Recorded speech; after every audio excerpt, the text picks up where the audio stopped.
Studio 401. It's the Stranger Than Fiction News right here on The Fringe FM. I'm Vance Nesbitt, and here's our headlines.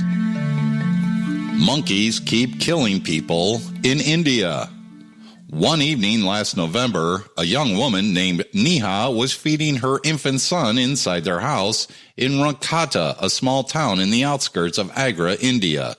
Suddenly, a monkey broke into the house, snatched the baby boy from her arms, and made away with him.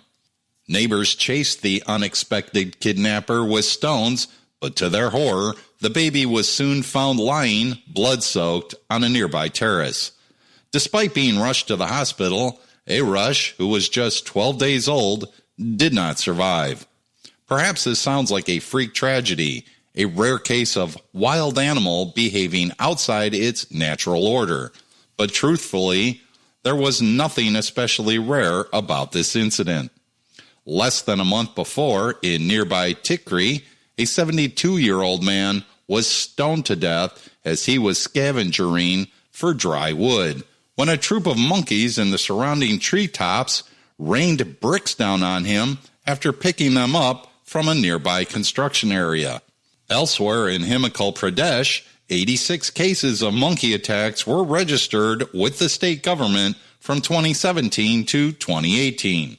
In one strange incident, a monkey was spotted playfully showering fistfuls of cash at passing strangers from a treetop in Shimla, after picking up over $140 from a nearby home. Other incidents of hostile simians turning on humans have been reported across Tamil Nadu and Odisha. Source, Gizmodo.com. And 7 people have died in a week as Mount Everest is hit with a record number of climbers. 7 people have died last week alone on Mount Everest as climbers face heavy traffic at the mountain's dangerous summit. The AFP reported that Nepal issued a record of 381 permits at $11,000 each to hopeful mountaineers this past spring. Over 200 climbers attempted to reach the peak on Wednesday alone thanks to good weather, with one deceased climber waiting in traffic for over 12 hours. This, too, was reported at Gizmodo.com. And let's take some time for some interesting animal fun facts. Snakes are true carnivores, as they eat nothing but other animals. They do not eat any type of plant material. An iguana can stay underwater for up to 28 minutes. And crocodiles and alligators are surprisingly fast on land. Although they are rapid, they're not agile. So if you ever find yourself chased by one, run in a zigzag line. You'll lose him or her every time. Thanks for listening to the Stranger Than Fiction News right here on the Fringe FM. Again, I'm Vance Nesbitt, news anchor and sorcerer.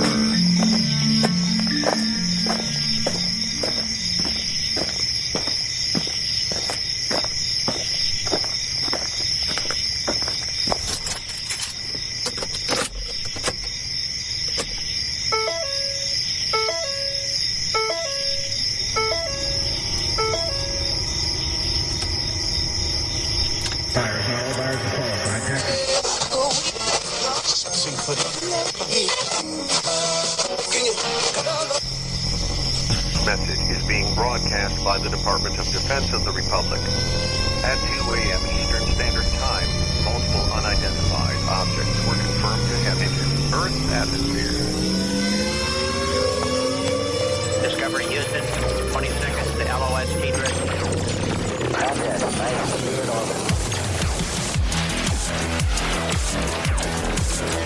The first message that comes to you is you are a divine being.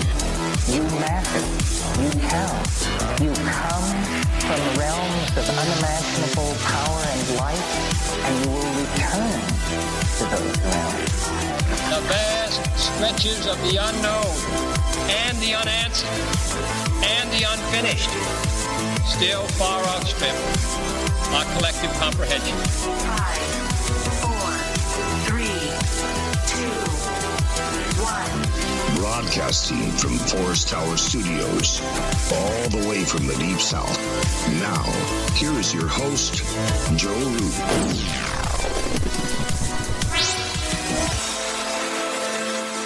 Broadcasting from atop a hill in the mossy creek bottoms of Cane Creek, Arkansas. This is Lighting the Void.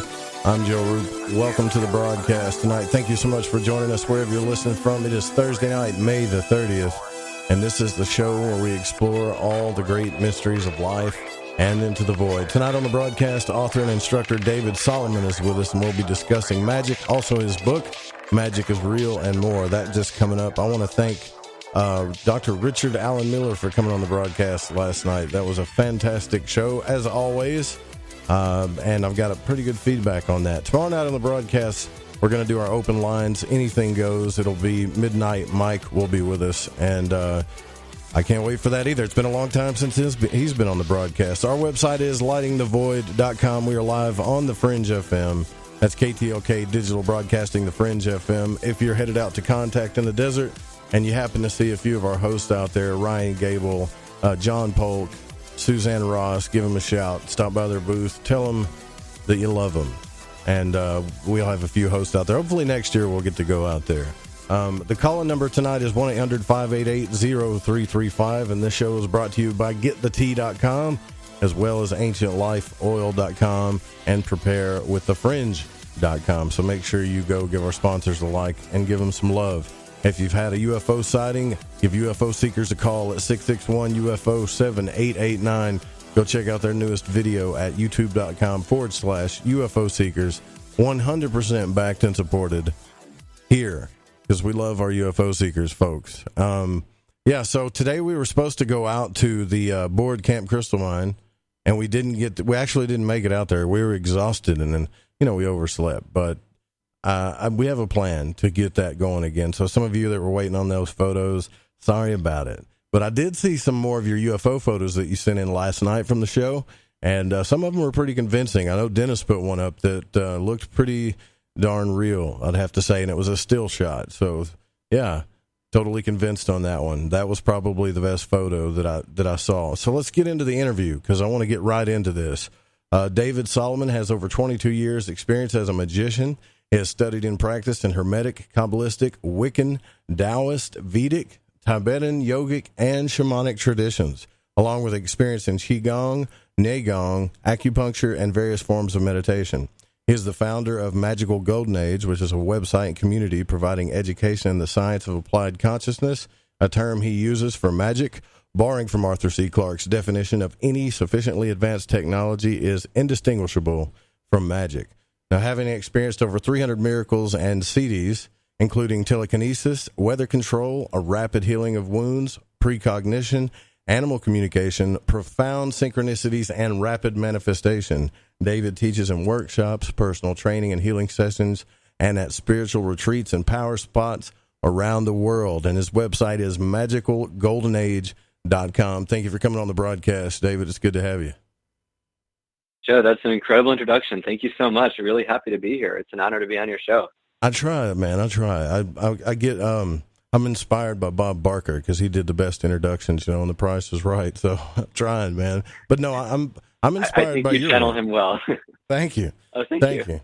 But I am inspired by your work because it's more of I connect with it on a level of understanding of magic a little bit from a fundamental point of view, but also from a point of view that it's all about. I mean, I guess you could say white magic. People say white magic, white magician. Do you think people put you in that category, like you're a white magician? I'd say so. I really think it's an era where we need to be very intentional about the language we use, but to be very succinct, in terms of styles of magic that do no harm, that support life, that support people's happiness, that support the flourishing of a more complex, more abundant, more harmonious and peaceful human civilization, But, just to comment on that, if we use a word or phrase, it's funny, I almost make fun of the term magic. I use it because it's exciting, but I use Arthur C Clarke's definition to help people realize there's a difference between stage magic, fantasy magic, and real magic. And I think most of the audience, most of you guys and gals listening, get that. But even the term white magic, if you say that, I think, to a really big crowd, that might have many definitions. Right. So one of the things I talk about in my book and when I work with people one-on-one and on the videos is what exactly do we mean? And are we sure we're talking about the same thing? Because when you get in higher states of consciousness and affecting reality, it's good to be really specific. History is full of all the stories. The Aladdin remake just came out. Are you very specific about your wishes, your intentions, your manifestations, your spells and prayers, or are you general and then the universe or higher power, or for some unlucky people, a lower power, works with what is and what isn't, and it's like the be careful what you wish for type of thing. Yeah, and with the entertainment industry the way it is now, Harry Potter just got named like the most inspirational children's book character, #1 above, Winnie the Pooh, Peter Pan, Matilda. There was a poll of 2,000 people, and he won it. And so I've always talked about on the show, like, hey, magic isn't really like, what you see in Harry Potter movies and stuff. However, it is funny how inspiring and how attracted as a race that we are to those types of things. I know that's entertainment for kids, but I know a lot of adults that are attracted to Harry Potter. So I wonder about that sometimes, like, why are we attracted to that stuff so much? Maybe there's something inherently there. Well, there absolutely is. I have a general answer and I have an extremely deep answer, which I'll follow up with. So I think the general answer is we all know magic is real at some level, and we're all curious what is real and what isn't real. And when we have a book, and it's clearly a fantasy book, not a biography of a saint or a sadhu or somebody like Saint Joseph of Cupertino, who kings and popes and princesses said that they saw him levitate, tons and tons of people, but we know it's clearly a fantasy story. We know in the back of our minds that, okay, we haven't seen anybody wave a wand, but hey, they say they're a secret society, and some of the things in their, like herbology, we know there's herbalists out there. We know that a lot of, if not all, modern medicine comes from the biochemistry we find in plants.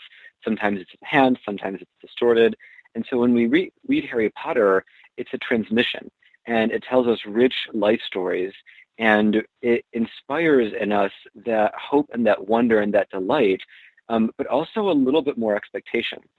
And during the height of the book burnings, when a lot of the fundamentalist groups didn't like that J.K. Rowling had a school for witchcraft, because a lot of fundamentalist groups still have a beef with that word, even though W-I-C, the root of witch or wizard, just meant wise person. And Jesus had the 3 wise men. The same etymology of the word came from witch and wizard. And Rowling just followed up through Pottermore with a history of magic. So for any Harry Potter fan out there, I really recommend History of Magic. I listened to the audiobook, and they actually talk about the persecution of witchcraft, how it was invented during the Inquisition by all these bad translations and land grabs. If you accuse somebody to be a witch and they're convicted, which was easy, you actually get their land. But the general thing with Harry Potter is it's exciting, but not a lot of people try for it. It's like in that world, you get your letter or you don't. And if you're a muggle, you never really experience magic. If you do, you're obliviated, your mind is wiped. So what it does, though, is for all the seekers out there, I was a seeker in this life before I recalled my memories and started studying an artist. I'm sure a lot of people out there are seekers. It gives that nugget of inspiration.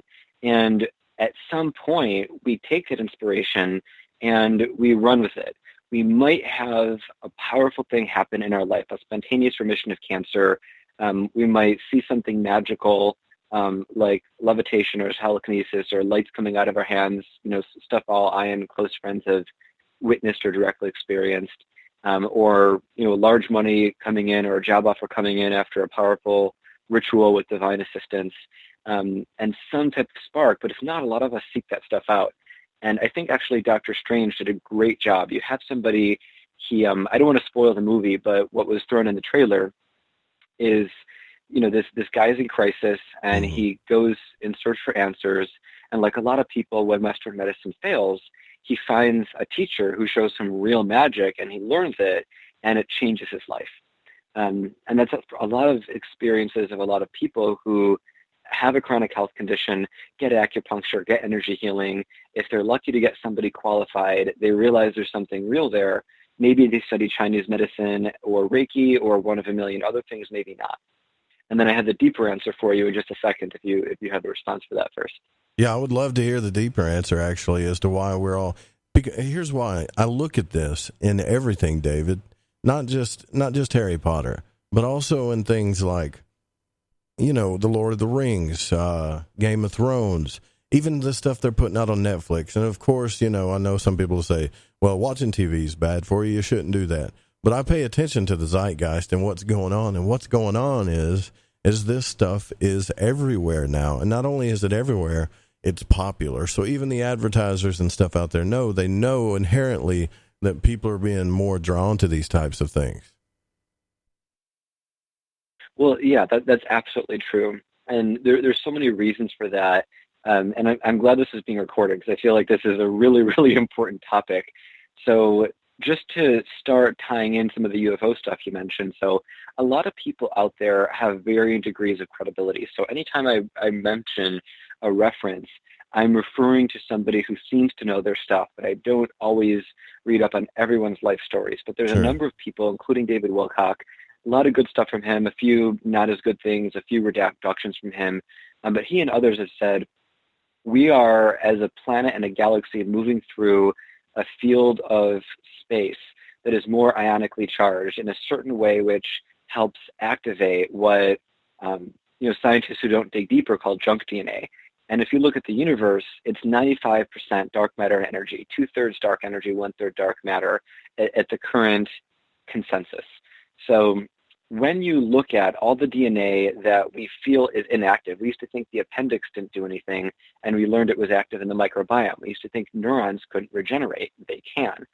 So when you look at cosmic stuff that the average person cannot really affect and really not know about unless we look into it, you're like, oh, well, there's a potential that all this stuff in the universe that we don't currently have widely known scientific tools to measure and use and control and understand, 95% of the universe is invisible. Could that be auras and spirits and divine beings and astral or ethereal entities like Napoleon Hill and Jane Roberts and Esther Hicks and all these people have written about? Well, very likely. And even for the most skeptical people, and even if that's not your audience, that's for any of our friends and family who, would get in these conversations with us, it's really key to be able to involve Western material science and know what a cognitive bias is, what a logical fallacy is, what a selection bias is. So why is all this stuff important? Why is magic getting more? And so there's one scientific nugget. Anybody really curious can research those keywords. But there's a beautiful series on Gaia.com called Mystery Teachings. And Teresa Willard, who is an astrophysicist and Kabbalist, does a beautiful, beautiful job showing with a lot of scientific references. Nikola Tesla's in there, discussions of the Higgs boson is in there, relating how these higher dimensions, the astral, the quantum field dimensions, which Dr. Joe Dispenza talks a lot about, he's a great master of manifestation, how these are the mechanisms of action for consciousness. So magic, as I define it, is a science of applied consciousness, meaning using a map I drew, because we need maps for this stuff. I drew a 9-dimensional model of reality that is in very much consensus with a lot of higher level magical scientific teachers. And while that was channeled to me, I later researched it, because it's always good to validate what you channel, to know it's legit and not, at worst case, delusion. And 3D, we know 3D, time, space. 4D is the astral energetic realm. In classical physics, 4D is time, but in the map that I use, 4D is the astral energetic realm, and the 5D is the quantum, causal, or karmic realm. And it goes higher than that. 7D is divine, 9D is unity consciousness, where all things are, and we can get into those later if you want and you ask. Yeah. But what does it mean to use consciousness to affect the material world? It means work with the astral world, energy healing, work with the quantum world, using your consciousness to shift into a parallel timeline reality dimension where the factors of reality you seek, a different partner, a certain living location, things I've manifested, things that are easy to use as examples because a lot of us can relate, can exist. So why is there this big shift for magic, though, to go back into your question? Okay, we have the cosmic thing. We know deep down inside we have this potential. life coaches everywhere are like, realize your potential, follow your dreams, be your greatest self, to the point where those are cliche, but they're still valid. So what does it mean to reach all of our potential? Well, we know this stuff is out there, but because we don't have a widely accepted way of measuring it, there are ways of measuring magical strength, and that's something I'm working on with one of my missions. If people go to magicalgoldenage.com and subscribe, or especially if they go to my Patreon page, which is patreon.com/magicaljoy. And, you know, you can go to Magical Golden Age and just contact me from there if you want to talk directly, anybody's listening. There are ways of quantifying magical power, which is really important. If you're a heart doctor, you know your statistics. If you're, you know, a personal trainer, you have a lot of statistics. So with consciousness, you figured out a way to measure your own magical power, or at least what level you're at. I have a way that is relatively general. I'm working on getting very precise. Yeah. Okay. All right. Go ahead. Sorry, I just wanted to make sure. It's important. Yeah. So to cover more territory a little bit more quickly, because I don't want to take all your 3 hours in this question unless you want, but probably we'll spin off. So Atlantis is a big thing in the world. You know, it's teased in Aquaman, but that's more of a DC universe Atlantis. The Atlantis of our reality. And for people who've heard different versions, just take this as one option in the quantum field, or one story, or one metaphor. But what I feel the real Atlantis is it was an apex of human civilization that lasted a very long time and crumbled when a summoned meteor hit about 13,000 years ago. And there's a mystery school of the Atlantean pure tradition. The Atlantean tradition was adapted in Egyptian magical systems and what became the Chinese magical systems, the very advanced Qigong, Falun Dafa, Falun Gong, Wuji, the mystical parts of Qigong, and a lot of the China super psychics. Great book, by the way, if people could find it. It shows how the Chinese government protects with an armed guard some of the very advanced magicians, for lack of a better word, in China, who can do amazing things on command. And it's a whole book. If you're really curious, I'd say look it up. But the pure Atlantis, you know, it was an intergalactic civilization. And if you look up the photos of it, there was a Damanhurian. So Damanhur is this mystery school in Italy where I studied, and I'm very much in touch. I'm in touch with their ambassador and their international relations person and a lot of people over there. It's a great school. They built a machine to take people to Atlantis, teleporting through time and space. And to use this machine, it's very energy intensive, not just electrical energy, but there's a few confidential terms and systems they shared, but essentially it's a big deal to go there, to go back in time and space. And they took somebody with a really perfect photographic memory, and he painted a lot of things that he saw. And when you look at these paintings from Damanhur, you see statues that are hundreds of feet in the air that were ports for ships. Could they be related to Anunnaki stuff? Possibly. Palladian stuff, Arcturian stuff? Possibly. But we're talking an age where there's a lot more openness in communication and physical being visitation, not just with the military or a few select individuals or conferences, but with the human race as a whole. So what Damanhur says about human history is we used to have 22 senses, not just the 5 we know of, or the elusive 6th sense for ESP.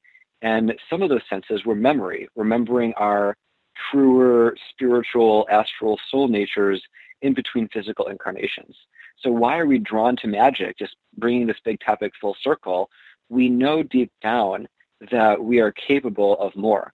But just like the ability to do backflips or speak 7 languages, what most of us are lacking are the awareness of how to develop the skill in a sustainable, rapid, and for backflips, safe fashion. So the beautiful thing is there's all this inspirational, hopeful stuff.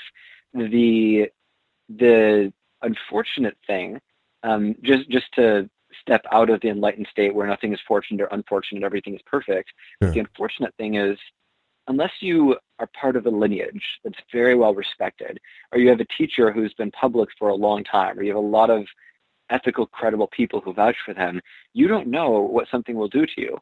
It used to be in the 50s, if you do strength training, you used to do this bombardment of stretching that actually really hurt the ligaments. And now we're like, don't stretch like that, stretch a different way. So if somebody is like, I want to learn magic, I want to find this book by Crowley, I share a birthday with Crowley, and I'm opposite his energetic signature, which is the reason why one of my major life goals, building a new Atlantis, is going to be on the anniversary of a certain day in World War I, because Crowley was Hitler's spiritual mentor. But Crowley, if people look him up, he was a famous magician, but he was a pretty negative bad guy. And if people get into dark magic or black magic, just to contrast a word you use, bad stuff happens.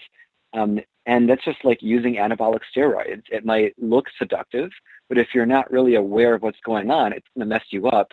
And much more than, some vague thing later on, the times that I messed with demonic things, and I won't talk about that at length, but I think anybody who looks into the subject of power is curious and looks into safeguards and protections, but my life got really, really bad. And if I could swear on your show, I would swear. I don't swear much, but I would for this. And, it's like the foods that we eat change and affect our body. Our body is rebuilt by the foods we eat. Right. So if you want to grow physically strong, you eat healthy food and you exercise, and maybe you use certain healthy technologies. But if you take the wrong types of steroids, you'll mess yourself up and maybe even kill yourself.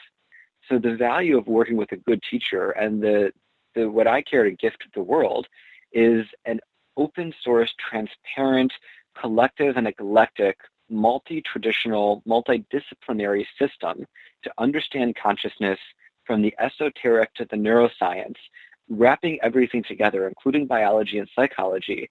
So we know we want to affect reality. We're engaging stuff that we didn't know about. Let's not rush into it. This is a big skill. It's arguably the most valuable skill in the world. Let's, use it as soon as we know how to use it, but let's take our time so it's safe and effective. And it's worth taking a little bit longer for a skill that can extend your lifespan, and with the right techniques can restore your knowledge of your own innate immortality, whether that means you stay in this body longer or move to your next body, but maintain all your memories. Man, I totally agree with you on that. I've said it time and time and again, because I got on here and we've talked about, sigil magic. We've talked about every type of magic there is. And immediately people started messaging me left and right. Well, how do I do psychic protection? Well, how do I make sure? Because people are worried. They're afraid. So, that told me that inherently people wanted to know how to do this, but they were also worried that they were going to get into some trouble. And I thought that fear was very valid, right? And so I kind of backed off, and I just told everybody, I said, look, if you're going to get into this, you need to realize, there are some dangers to it, just like there is anything else, and try to take it as slow as you can and study, treat it like it's something real, pretty much. And that's kind of what I'm getting from you too, is treat it like it's something real, that it's there, but try to be effective in the way you study it, because it does seem like a lot of people just want to jump in and say, wait, when you're telling me that I could make some type of pact with a demon or something at a crossroads and, change my financial future? Absolutely. There's nothing, you can do that, but yeah, but you could go to a loan shark too. Yeah, exactly. Right. So what does that entail? Thing, yeah. Mm-hmm. Well, I don't teach demonic stuff, and in everything I teach, I include a holographic binding that if anybody uses anything I teach, it's rendered completely ineffective and will only bring them closer to alignment with their higher self, which will helpfully burn off karma, but nobody who learns anything from me of value can use that for harm. And that binding is effective for anybody who listens to this. And it's a very effective binding, because if anybody believes I have something valuable to say, then everything I say is related to that, and it engages cognitive dissonance. And it's either I help you have more magical power and understanding, or I don't. And if I help you have it, you can only use it for good in ways you can't harm people. But that being said, let's go back to the steroid example. There are cases in certain diseases where patients are given steroids in very precise, measured, controlled, observed, and safe settings, and they don't have the negative side effects of the people who just, get something on the black market and abuse it and have all the side effects. So the way I recommend people learn magic is directly one-on-one with somebody who is kind and compassionate and has their best interest at heart and can help them learn directly in a way that's best for them. If you level up in awareness, say you leveled up very fast and you could do anything the saints and mystics could do. Walk on water, heal the sick, raise the dead, levitate, affect the weather, but you didn't clear your emotional stuff. You didn't clear any conflicts you had growing up with the people who raised you. You didn't resolve the difficulties in childhood or any traumas in life. And as Dean Radin said, Dean Radin's a great scientist who wrote a book called Real Magic for people who want a lot of science. It's not as instructive as my stuff is, but it's great for people who have skeptical friends and relatives because it's full of citations along with the rest of his work. He said when we talked once, if magic were ubiquitous, meaning if it were everywhere and easily accessible, the world would last 30 minutes. You'd have some angry hormonal teenager create a fireball because he, got turned down on a date, and then poof goes the world, right? So the fact that mystery schools existed and held mysteries wasn't in service to humanity, but now, for many reasons that I mentioned and many more that I didn't, which you can ask if you want, it's getting more out there and the doors are being opened. And so when people learn, and I teach directly, so if anybody wants to learn from me, just go to magicalgoldenage.com and hit the contact thing to contact me. And I'll be happy to talk with anybody who does. I'll probably get a flood of emails, but this is what I'm here for. This is my mission. Yeah. And I'm happy to talk. And I'd say if anybody's curious, I'd say take a second and do that now, because anytime you put something on a to-do list, the likelihood of it getting done, drops over time. But to expand, if you want to learn how to do backflips and you try to learn over YouTube, the chances that you'll hurt yourself go up astronomically. And if you do this, if you try to learn magic from YouTube or even books, I read 40 books on magic when I was a teenager before I tried to do stuff. And the stuff I tried was effective, but it was so effective, it freaked me out. And I'm happy to share some of the details. Yeah, you know what? When I got it. Yeah, let's talk. We're over here. I got to take a break, but let's talk about that, because I kind of had the same experience too with that. Sure. And I also want to talk about some of the things that we can do positively when we learn some of these techniques. Tonight, we're here with David Solomon. MagicalGoldenAge.com is the website. We'll be right back.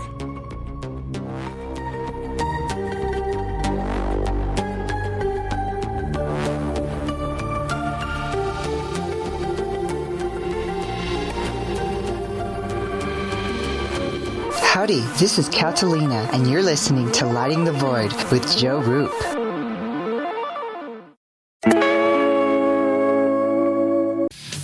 We all have that story to tell in our lives. The winds were howling, the ground shook, you could hear rushing water, and then history repeats itself. When there's no power, refrigeration fails, stores with their shelves strip bare, ATMs can't operate, deliveries stop. Then what? These events can last days or weeks. You need a plan. In statements made during recent interviews, FEMA Administrator Brock Long has repeatedly urged all Americans to understand three truths. FEMA is broke, the system is broken. If this is the new normal, Americans can't rely on federal cavalry when disaster strikes. Don't get caught out in the elements empty-handed. Prepare with us by going to preparewiththefringe.com and get your 2-week food supply. 92 servings, 8 food varieties with 25-year shelf life. Normally $137, now only $75. Or get a month's supply, normally $247, now only $147, shipped in one business day. Just go to preparewiththefringe.com or call 888-440-7931. That's 888-440-7931. Get this great offer and be prepared while it lasts. This is Crow 777, and you are listening to The Fringe FM. Get the Tea is the #1 cleansing tea in America. We cleanse you with organic ingredients, and when used daily, you can increase your energy. Cleanse from intruders that set up camp in your colon. Cleanse your colon and feel the difference. Colon cleanses can be uncomfortable. Not Life Change Tea at GetTheTea.com. Life Change Tea is mild yet truly effective. Cleanse your insides every day. Easy to make, easy to use, and feel the results. Are you sold? Okay, then here's how to order. Log on to GetTheTea.com. That's GetTheTea.com. Look for our specials on the front page. Get the Tea also carries top-rated supplements for those who care about their health, naturally. Again, log on to GetTheTea.com. That's GetTheTea.com and feel the results. And for those of you that arm yourself with information, come to our webinar every other Monday at 5 p.m. Pacific time. That's every other Monday at 5 p.m. Pacific. You can sign up at getthetea.com. I'm Ryan Gable, and I want to remind you to keep your radio, phone, tablet, or computer tuned to The Fringe FM, and visit the website thefringe.fm to listen to the entire lineup of shows. You can also catch my broadcast, The Secret Teachings, Monday through Friday, beginning at 12 a.m. midnight U.S. Pacific Time, right here on The Fringe FM. Who were the real ancient Egyptians? What is it about ancient Egypt that captivates us all? The critically acclaimed series Magical Egypt is back with all new episodes. Let Chance Gardner and company take you on another adventure through Magical Egypt in the new series Magical Egypt 2. Magical Egypt 2 attempts a forensic reconstruction of the science of the ancients through a study of ancient aesthetics. Also, the best researchers and authors in the field like John Anthony West, Graham Hancock, Laird Scranton, Robert Bouval, Lon Maladuquette, Aaron Cheek, and more join together to explore the topics of the esoteric and the hidden messages of the ancient Egyptians. Just go to magicalegypt.com right now and put in the code word FRINGE and get 10% off any download or order, including the groundbreaking original Magical Egypt series, as well as the new episodes in Magical Egypt 2. Also, check out the great work and the companion series at magicalegypt.com. Click the banner on the Fringe FM or go to magicalegypt.com and use the code word FRINGE and get 10% off your order today while it lasts. Are you intrigued by Paranormal Talk Radio? You'll love the new Paranormal Radio app from TalkStream Live. You'll find a great selection of talk shows covering UFOs, ghosts, strange phenomena, and much more. Download the Paranormal Radio app now and start listening to the very best in paranormal talk entertainment, including the network you're listening to right now, the Paranormal Radio app. Free in Google Play and the iOS App Store.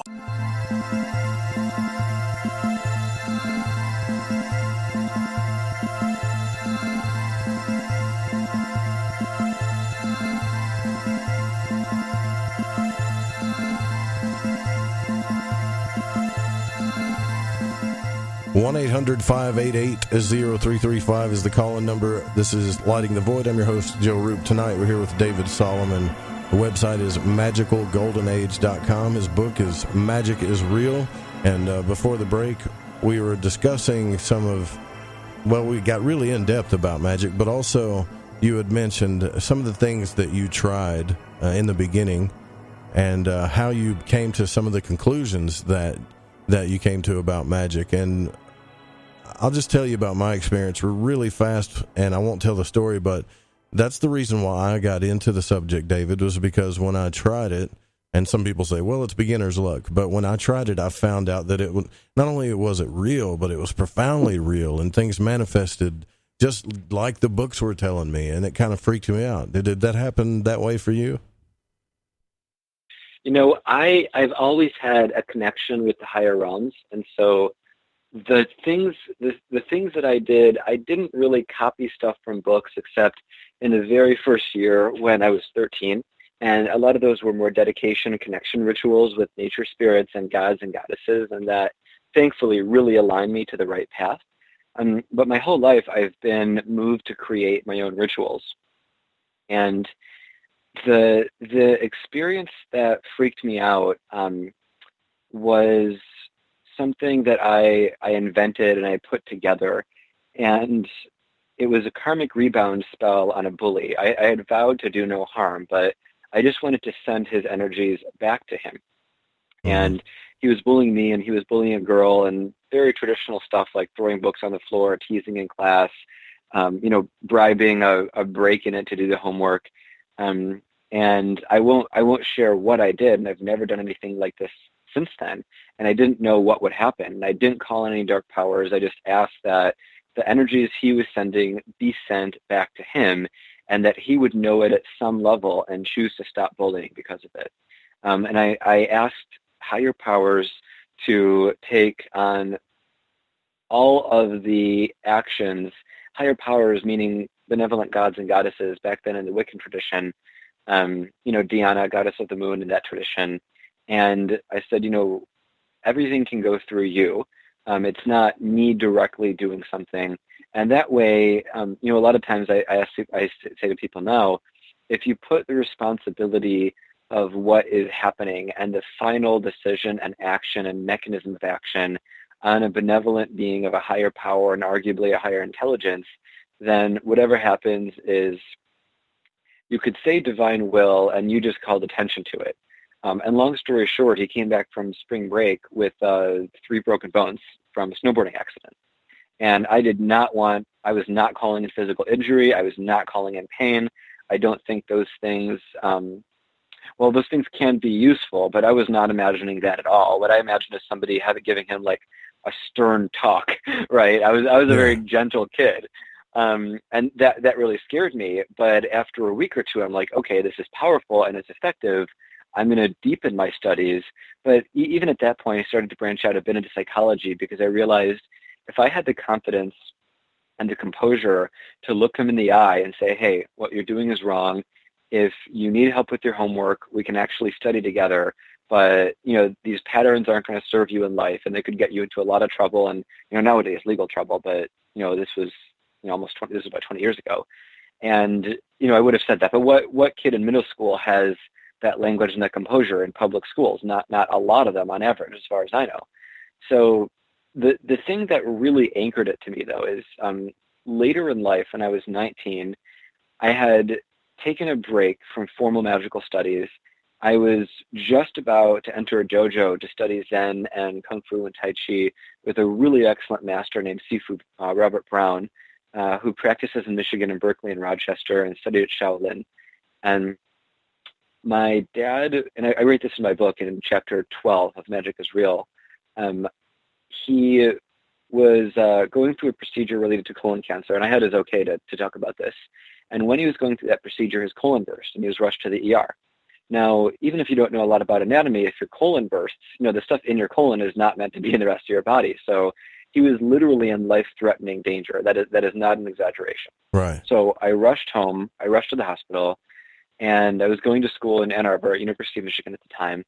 And we were sitting in the waiting room, my mom and I, only child. And the kidney doctor, the nephrologist, comes out of the elevator wearing scrubs. His scrubs were not clean. It was the middle of surgery.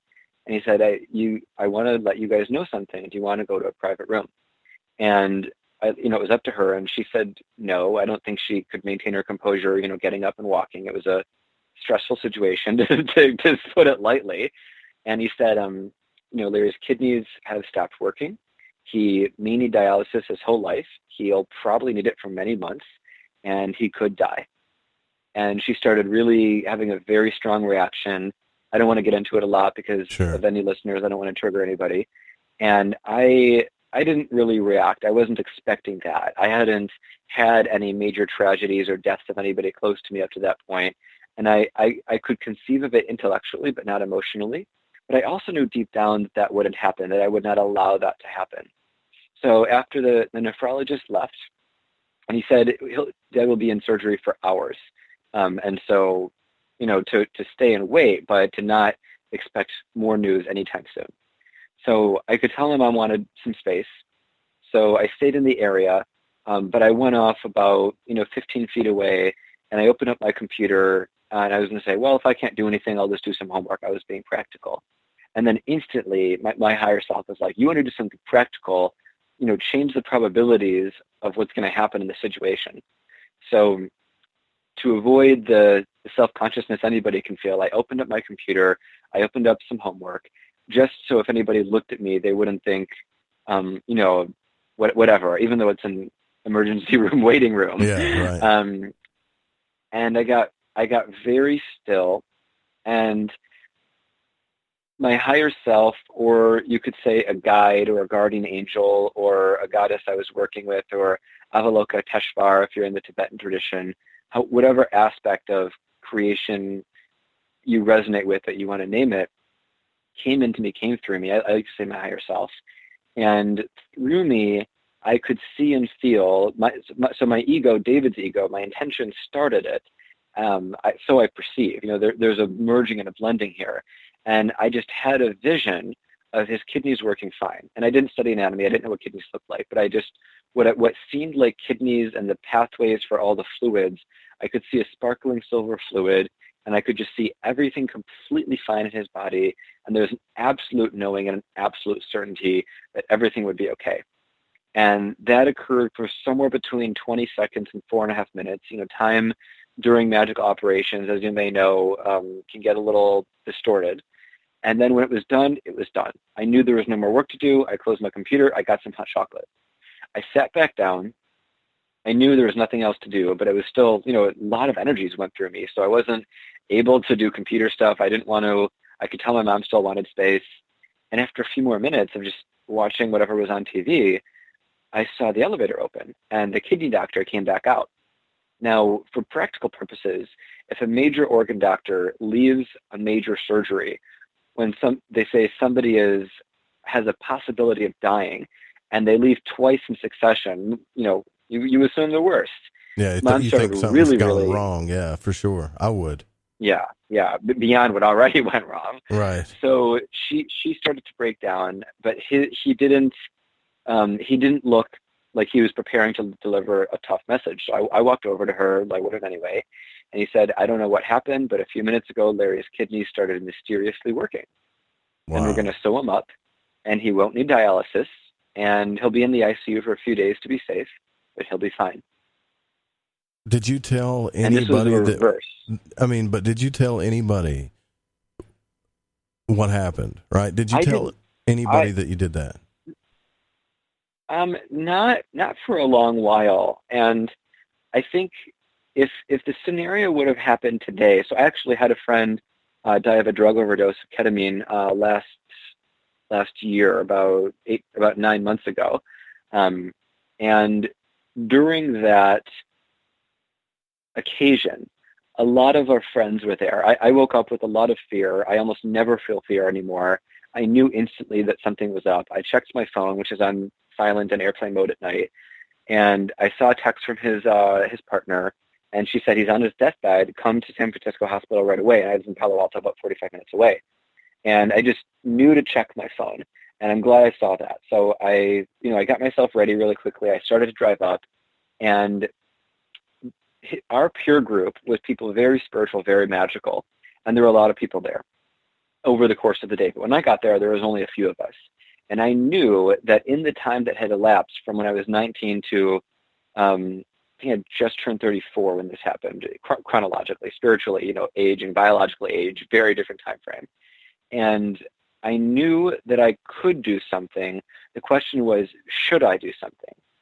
And I in the past, when I was 19, I knew that if I told anybody and I got any type of a scorn or doubtful reaction, it would have affected my confidence, and it would have added a type of negative belief, or what the Druid physicist Isaac Bonwitz, who has a degree of magic, the only one from UC Berkeley, called catapsy. So in electrics, you have cathode and anode, and in the science of magic and parapsychology, you have psi and catapsy, anti-psi.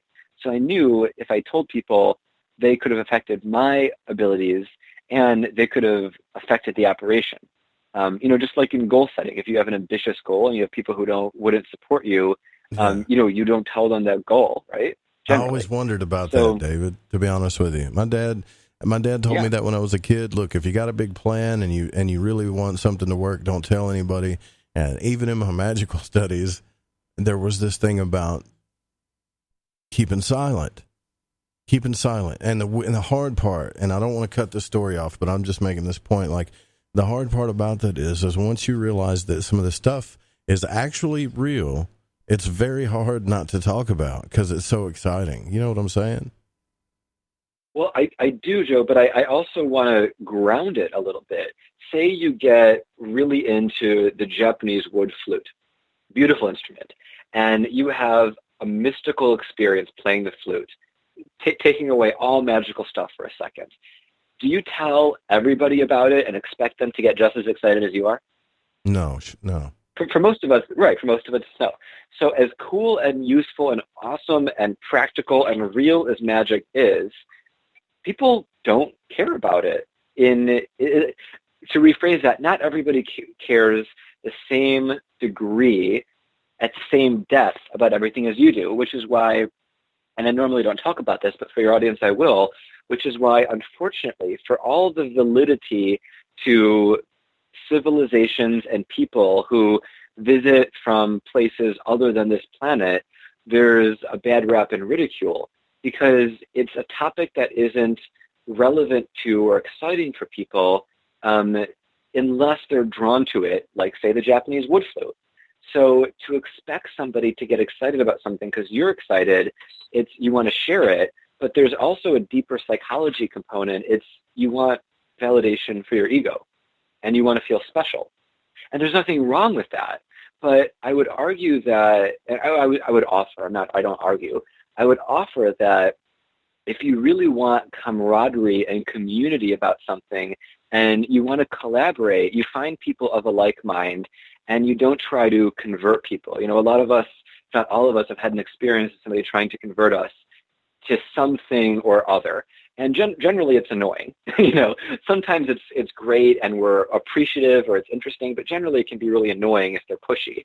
And talking about something that we think is awesome and finding somebody who doesn't know anything about it and not having the patience to explain our journey and the fundamentals. Oh, I was curious. I read a book. I had an experience. I saw a movie. And really take the time for them to experience our world and get to know how they make decisions and how they view the world. You know, I think most people believe that there's beings who live and visit from places other than this planet, as a cosmopolitan term that can cover ET, star people, aliens, Pleiadians, you know, etc. So beings not born on Earth, for example, that can just cover everything, and it's a lot more neutral. You know, I think a lot of people believe that that's possible. I mean, New York Times published stuff. Governments around the world have released stuff. I have a friend, Michael Mazzola, who produced Unacknowledged, a #1 iTunes movie about all the Air Force generals and retired people who talked about this stuff. Right. So I think most people acknowledge that it's possible, if not it happened, you know, Roswell and everything else. I'm preaching to the choir here. That being said, not everybody cares enough to dive into it. So as wonderful as magic is, and back to goal setting, unless somebody is interested in you and your success and the methods of your success, it may or may not be valuable to tell them. And if their ego is activated in a way that, you know, say they're far from the enlightenment continuum, that there's any jealousy in them or anything like that, they might have a reaction that's less than supportive. And yeah, magically, you don't want it to reduce the manifestation, but just as a social skill, it's worth keeping in mind for any topic in life. Yeah, I get what you're saying about that too. And I always worried about that, talking about it on the show too. Like for the first year and a half I did the show, David, I never told anybody that I had anything to do with it because I inherently believed I didn't want people's mind, and we can get into that too. I didn't want their minds, their beliefs, and their thoughts and their energy to interfere with what I was doing. But yet I felt like that there was this responsibility to broadcast the subject matter. So I was in conflict. You see what I mean? Yeah, I do, Joe. And, you know, it's like, you know, look at Galileo. He was right. A lot of people thought he wasn't. He paid a price for it. If he took his time very patiently to politic very carefully, maybe his story would have gone differently. Yeah. You know, same with a lot of people out there, right? And just because you have a mission and a passion and an interest doesn't mean you have to convert everybody over to your side. If you like UFOs, if you like the Japanese wood flute, if you like backflips, if you like learning an old dialect of French, that's awesome. There's a community out for you for all that stuff. I'm sure the community of people listening is here. And one of the reasons I created Magical Golden Age was to start building a community of intelligent magicians who were also wanting to integrate Western science so we could shift from this era of being isolated or ridiculed or not feeling like we have anybody to really share or connect with, to a world where that changes and that's flipped, but also to a world where if we meet somebody and we're friends with them or we become romantic partners with them or their family or anything else, we can learn how to open our world to them without trying to shove it down their throats, without needing them to agree with everything we say and to develop the same level of interest and have the right expectations. And yeah, for an important goal or magical operation, sometimes it just doesn't make sense to share something, and that's totally fine, because there are people who care and who want to support you, whether they do that in a professional context because you take them on as a teacher or a coach, or they're a friend and they have similar goals and maybe you collaborate. Do you ever find that in the New Age community things get too eccentric sometimes? Like I don't know, I feel like I relate to a lot of people, and yet when I get out in, I guess you could call it the New Age community, I mean, there's some stuff that even in my mind is just out there with no explanation. And it's almost like this pushback, and it's kind of talking about what you're saying here, is that if I don't buy into what they're saying, then I'm automatically a non-believer or the enemy. And I feel like we're going through birthing pains, and I said that to you during the break, and you said, well, it's more like rebirthing pains, right? So the New Age community is a good thing, but man, I've seen it become a problem in a lot of ways too. Yeah, it can be. And the term that I would offer for this is a term called consensus reality. So just to stick, excuse me 1 second. Sure. Just to stick with the examples we use, because they're relatable and easy to visualize. Japanese wood flute, right?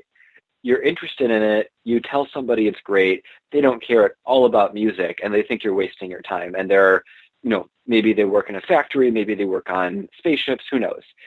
So then say you get somebody who says, well, Japanese wood flute can make tomato plants grow faster, and we can heal famine with it, and it can probably help right?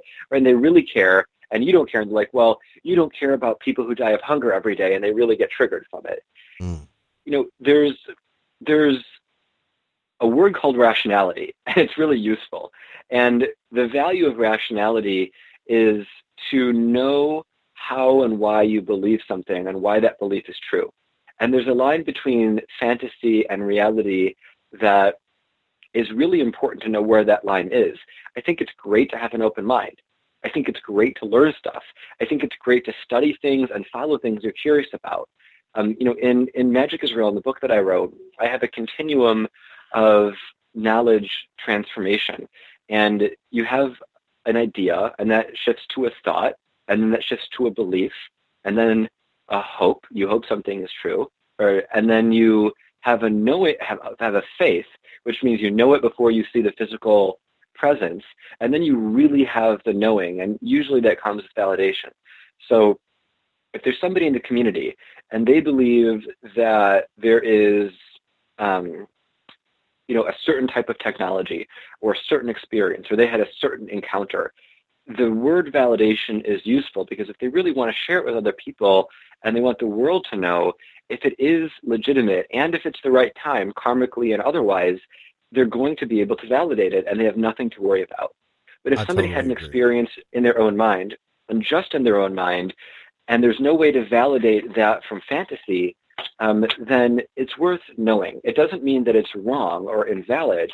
And as Dumbledore said to Harry Potter, just because it's happening in your head, Harry, how does that mean it's not real?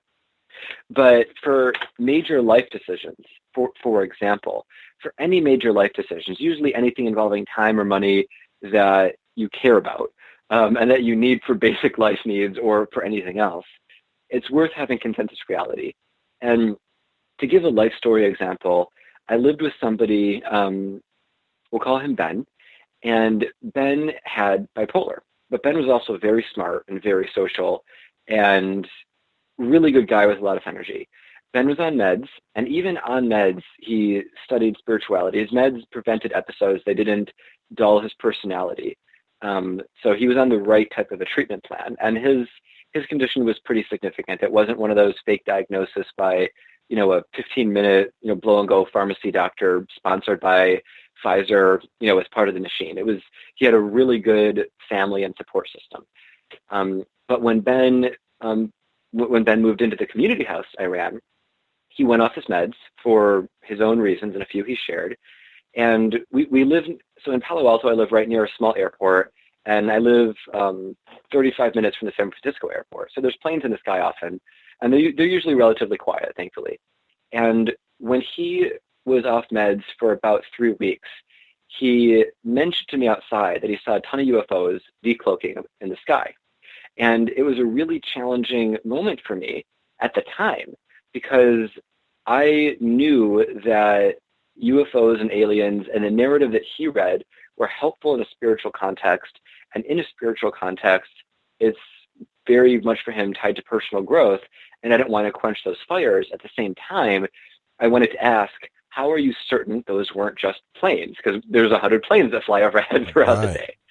And when his bipolar got worse, when he took longer off meds, and when he used some cannabis and psychedelics, they affect everybody differently. But people who have a neurological pattern, I like that word way more than a condition, disorder, or disease. When there's a neurological pattern where you're more likely to get wrapped up in or experience fantasy or delusion or psychosis in a traditional sense, however you define it in a way that feels natural for any reference point in your life, then those substances, drugs, plant medicines, whatever you want to call them, can exacerbate that. And so for him, when he started smoking some more weed, it accelerated his, I'll just say psychosis, his loss of touch with consensus reality. And a couple of weeks later, when he had to have an intervention with his mom and his ex-girlfriend and a lot of other people, Ben left the house. And about a week or two later, he showed up after I said I'd call the police if he showed up, because people in the house felt scared. And right after that, he was committed to Stanford's psych ward. And it was hard for him to be committed, but he wasn't in consensus reality. He would talk about the telepathic communication with aliens he had, but he wasn't one of those beings who, there's a lot of people who have telepathic communication with ETs. I feel that's part of my book, that the Galactic Federation was a big, big component in Magic is Real, and the next 2 books that are coming out likely this October. Mm-hmm. Or actually, they'll be finished this October. I'm happy to send people drafts, but they'll be published, right around the holiday season. But there have been people who were channels, and the information they channeled was validated, meaning they channeled scientific data, like the location of stars to an exact point that could be looked up and confirmed. Or they channeled information that other channels they had never met also confirmed was accurate. And so the difference between saying, what David Wilcock said is, portals would open all over the world in 2018 and we would transport to the center of the earth and there'd be massive earthquakes and a polar shift. Yeah, it sounds 2019. That didn't happen. Wild. At least not in this timeline. Yeah. Right? Well, it's wild, but, it's conceivable in the multiverse that there's a version of Earth, if not thousands, where that did happen. But in consensus reality, the world we all share, the world where, a tomato is a tomato and not a levitating dinosaur, right? You have this topic of validation. So in the New Age community, there's a lot of stuff. And the value of validation is confirming the difference between fantasy and reality. And you can see this with acupuncture. Very skeptical people, when it was very New Age or cuckoo, as people in the olden days would call it, it was a risk or a fringe treatment or something only crazy people did. Mm-hmm. Now, acupuncture is covered by insurance everywhere, because we know in an MRI machine, the meridian pathways show concentrations of hyaluronic acid, which is a really key component in joint health, are concentrated, and we know there's a neurological and physiological response to acupuncture. Some Western doctors will talk about qi, some will not. But we know acupuncture works for certain things reliably for many, many, if not most people. So acupuncture is validated in consensus reality. But if somebody said they had a telepathic message from somebody in the 19th dimension telling them to do a certain thing, and that thing will affect other people's lives in a significant way, and there's no source of validation, there's no other source of corroboration, it's against logical, rational thinking, I would think twice. And the value of having a left brain is to include it. So if somebody believes they were told something by Geschwurgerberg in the 19th dimension, and I'm sorry, I'm not making fun of anybody, I'm just giving, a possible example. If that's true, and that's a benevolent being or a benevolent aspect of your higher self, you personify as a higher being, because we are all one at unity consciousness. And I believe that all gods, goddesses, angels, and demons are aspect of the self. Sure. As you approach the enlightenment continuum. So whatever you call that aspect of self, if you give it a location, a name, a form, a voice, qualities, lack of qualities, whatever, if it's benevolent, if it's here to help you, ask it for something that is both validatable and logical and rational and can make sense. Okay. And even a leap of faith, even something you can trust, you can find a way to make sure it's legit. Okay, I'm with you on that one. I'm with you on that, and I totally agree. But when you hear, and you brought this up earlier, validation, right? You brought this up earlier, this Galactic Federation thing, okay? When we hear people say, I was a super soldier on Mars and we were in some type of space war or whatever, that sounds completely cool. It doesn't sound cool to be in a war, but, it sounds cool, right? And then we look at the pictures from the satellites and stuff when we're looking on Mars. We don't see a war going on or any Galactic Federation or anything like that. How do you validate those types of things? Well, first of all, it's very easy to censor images, and satellites are controlled by very few people. So I wouldn't take satellite images as proof or lack of proof of anything. I would say, though, that let's take Suzanne, and let's say that Suzanne told you that story, or told me that story. I say, Suzanne, how is that useful for you? Like, it's cool, but how is it useful? Let's say it's 100% accurate. I'm not going to try to debate it with you. I'm not going to try to ask for proof. I'm not going to say launch a satellite against, there's a lot of reasons why the average person can't launch a satellite that can perfectly view Mars, aside from the obvious ones. I think most people listening can give me 20 answers, including a lot of technology we probably shouldn't talk about. But I would ask, how is it useful to you? And I would look her in the eye, if she was in person. If it was video chat or a phone, as I usually work with people, I'd get really grounded. I say, Suzanne, how does this serve you in your life? And I would think it likely that the answers are largely psychological, largely related to how she feels about herself, or rationale behind some life decision. And I would say, okay, now what are some other data points that support that? Does this memory of this war mean you should have more courage because you had courage as a soldier, or you do in a parallel life, or your body's there and your consciousness is being beamed to here, whatever the scenario is? And I would just get very real with her, and I'd say, how does that serve you? And I would assume if she's a smart person, she's grounded, and we all need to ground. The heavens and the earth are included in this reality. We have physical bodies. We chose to incarnate in them. The physical world does matter a lot. If it didn't, we wouldn't be here. And if we choose to leave these bodies, we'll come right back in because we didn't learn that lesson. And I think at the end of the day, the psychological reason for believing these types of phenomenon, again, taking in Suzanne's benefit to be kind and open-minded that this is true, how does it serve her? And if we go very deep, maybe it has to be in confidence, maybe it's only after we know each other for a little while, and it's a confidential conversation, whatever other parameters she wants. She might say, it makes me feel better about myself. And even if she doesn't say it, she might say it inside. I'd say, okay, it makes you feel better about yourself. Now, why do you have to tell everybody about it? Why do you have to write books and talk shows? Yeah, or sell courses that cost thousands of dollars to learn about it, right? I mean, right. That's what I'm saying, man. Even then, and even then, say she sells these courses. What is the impact of those courses? If there's 10,000 people who buy those courses, and the ones who actually engage, which we know statistics, so if you buy a course, finishing it and engaging, the number is not always 100%. If people engage and they come out with more confidence, and that confidence helps them build a better life and achieve their goals, and have the lifestyle they want and help the people how they want to help and be healthy and all that stuff, then it achieved a good objective. Who cares what the story is? You could apply the exact same rationale to religion. And you could say that religion in its original transmission, maybe that's Aramaic or Greek or Atlantean. You could even say a religion in one of the many translations, in one of the many people who had other motives, including political power behind that. For all the damage we can attribute to things done in the name of religion, it has brought peace and charity missions and kindness and forgiveness into a lot of people's minds. Yes, the bad stuff too. Yeah, so the bad stuff's pretty significant, though. Just to be fair. Of course it is. Yeah. Of course it is. And, there's good and bad stuff with eating meat, for example. The Dalai Lama eats meat, and he's a very spiritual person.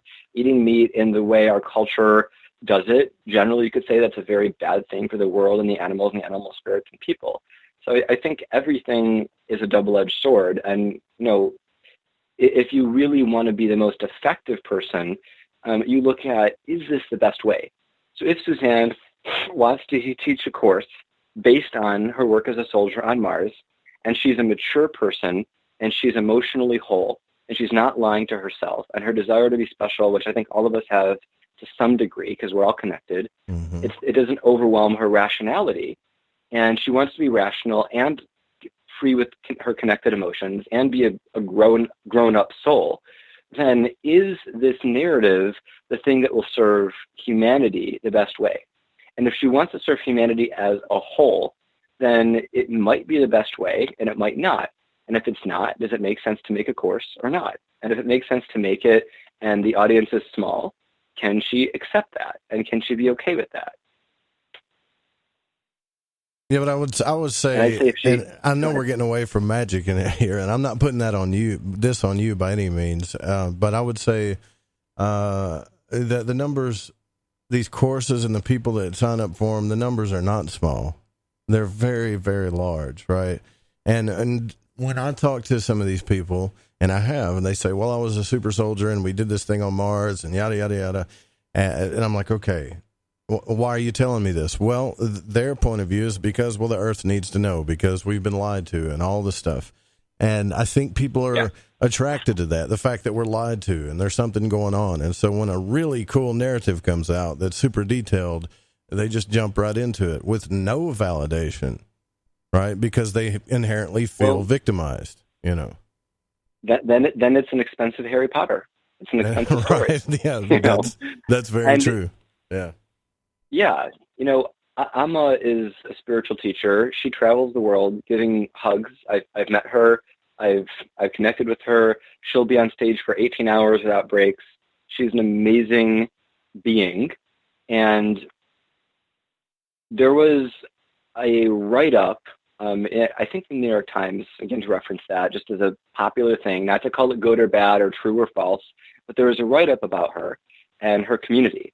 And, of course, every publication and the journalists and the people in control and the editors, all affect what comes out. But they talked about a guy who was in $40,000 in debt from his engagements with Amma that included plane tickets and spending money and all the stuff in her ecosystem. And he said, I understand that to some people, the spiritual stuff related to her and her energy field and everything about this may not be real, but this makes me feel better about my life. People spend a lot of money on therapists and coaches, and that makes them feel better. How is this different? And in the article, it said Amma's representatives told him not to talk to that guy, which is kind of interesting, and not to dive into that. But I think it goes right back into that. If you ask any person who spends money on this course from Suzanne as her code name, what is their motivation? Do they want to feel special? Do they want to feel entertained? Do they want to feel empowered? If I used "you're being lied to, the truth of reality is X, learn about X" in my course, it's $5,000. I would trust each person to be a mature adult and make their own decisions and be responsible for their own decisions. And if that means they go into debt to buy a course, if that means they take it literally, if that means they use it for the best purposes in the world or not the best, if that means, I hope nobody does this, I would like to prohibit people from doing this, but if it means they commit a crime to get the money to pay for the course, that's the individual's decision. And we live in a world where people have free will. And if you want to use your free will to give money to the poor, or give food to the homeless, or plant trees, or pay for mug a super people soldier and beat course, people, right? Whatever, yeah. Right, yeah. Then that's your free will. And as part of the spiritual evolution, it is worth stepping up, and it is worth realizing and knowing we all live many lives. That's pretty much known by anybody who's done serious research. And if you haven't, then I'd recommend Many Lives, Many Masters, the Afterlife Experiments, and One Mind, if you just look those books up. And, I have stuff too, but just to, not seem like, hey, buy my stuff, hire me, like there's a lot of people. I have no attachment to anybody hiring me or enrolling in my school or buying my book. If people feel drawn, great. If they don't, fine. I know I'll be abundant and, either way. But we live in a reality where we have many lives and we learn all these lessons. So I would even offer that if Suzanne's course is completely bogus, and if she's making all this stuff up, and even to go out on a limb and say her course causes harm to people in the worst possible way, it motivates people to be the worst type of criminal, fill in the blank with your imagination, then that's their karma. That's the lesson they as a soul choose to experience in this life when they wiped that memory from their apparently mortal consciousness so they could have that experience and learn that lesson along with everybody they interacted with. And then in their life review, whenever and however it occurs, they will integrate that lesson into their soul and hopefully evolve from that and get one step closer to true enlightenment. And that's the cosmic stuff at the heart of many, I feel, true spiritual paths or traditions, whatever you would call it, or maps. And if you would take that view, things that happen in this life, while they do matter, they're less cosmic, overbearing consequence. You look at World War II. My grandmother was in the concentration camps for a couple of years. She believed in God before that. She didn't believe in God after that. And regardless if anybody is an atheist or agnostic or theist or anywhere on that continuum, she had that experience and she was changed. And everybody related to those experiences was significantly changed and life went on. And you could say that's a good experience for humanity as a soul. That's a bad experience, but ultimately it happened. We have to accept that concentration camps, etc., happened, and that's part of our journey. And if we don't, then all we're doing, well, not all we're doing, but one of the things we might be perceptible to doing is claiming a victim mentality and saying that was useless, that was bad, that should not have happened. And that's part of the same line of thinking as Suzanne's course should not be online. She should not be practicing as she is. And to say that would be denying part of unity where all things are. Yeah. And if we deny something, if we say something shouldn't exist, we're denying a part of ourselves. Yeah, and I don't want to become a social justice warrior for people that I think are social criminals either. I'm curious. Well, if you did, that would be fine. Yeah, I know, but I would have to deal with the consequences of it, or the cause and effect of it, right? But what I'm more concerned about is what else does this stuff imply, right? So some of the things that I've experienced that people may not believe in is the out-of-body experience, the astral realm, stuff like that. And so that's why I don't shake my head at some of the crazy stories I hear, because just that alone, to me, implies a lot of different things. It negates all of reality and everything that I was ever taught in school, right? So I'm wondering. I would offer actually it expands reality and it offers you an additional component. There are people in the world who eat bugs for survival or delicacy. For most of us in Western first world countries, it's not part of our reality unless it's a freak show or a dare. But there's people to whom that's normal or ideal.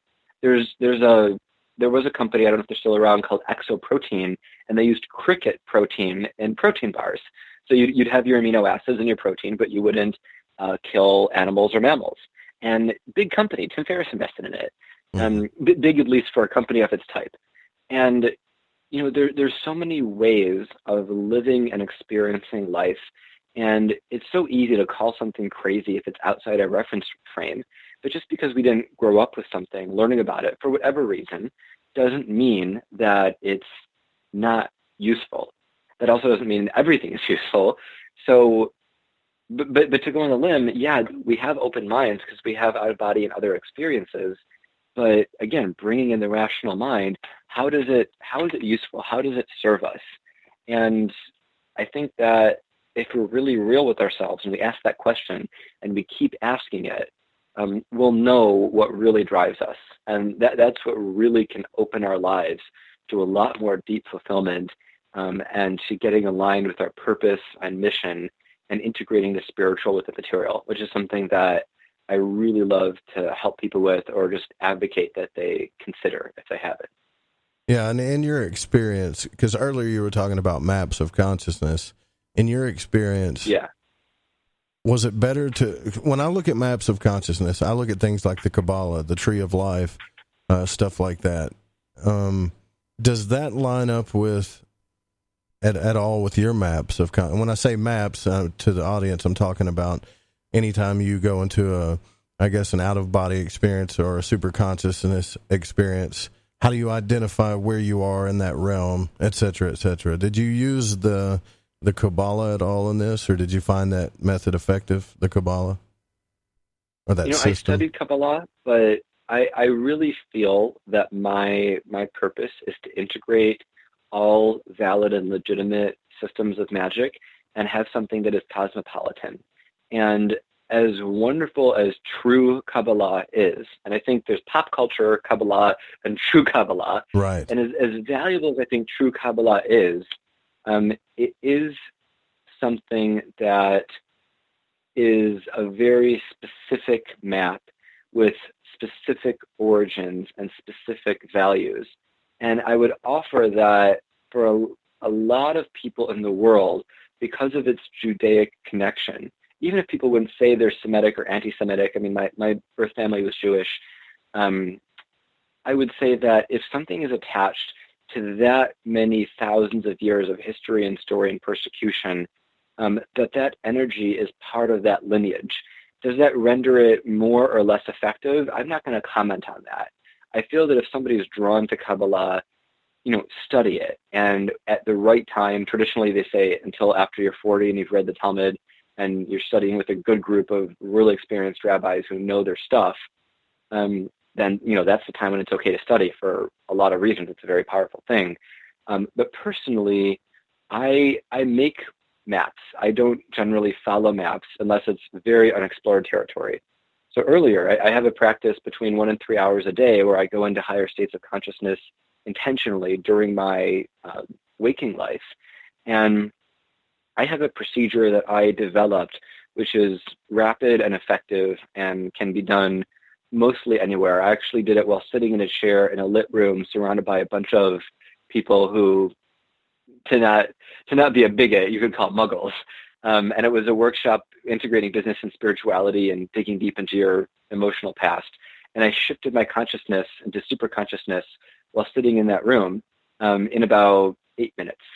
And I actually chose to shift out of it because I was in a place where I experienced no emotion except peace and joy. And the purpose of this workshop was to dig into the emotional parts of the past. I actually had to leave it.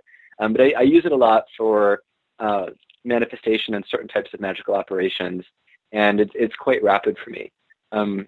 So I think the root of your question and the value of it for many, many listeners or readers for any transcripts that might arise is what map is best, why is it the best, where should you start, and how do you progress?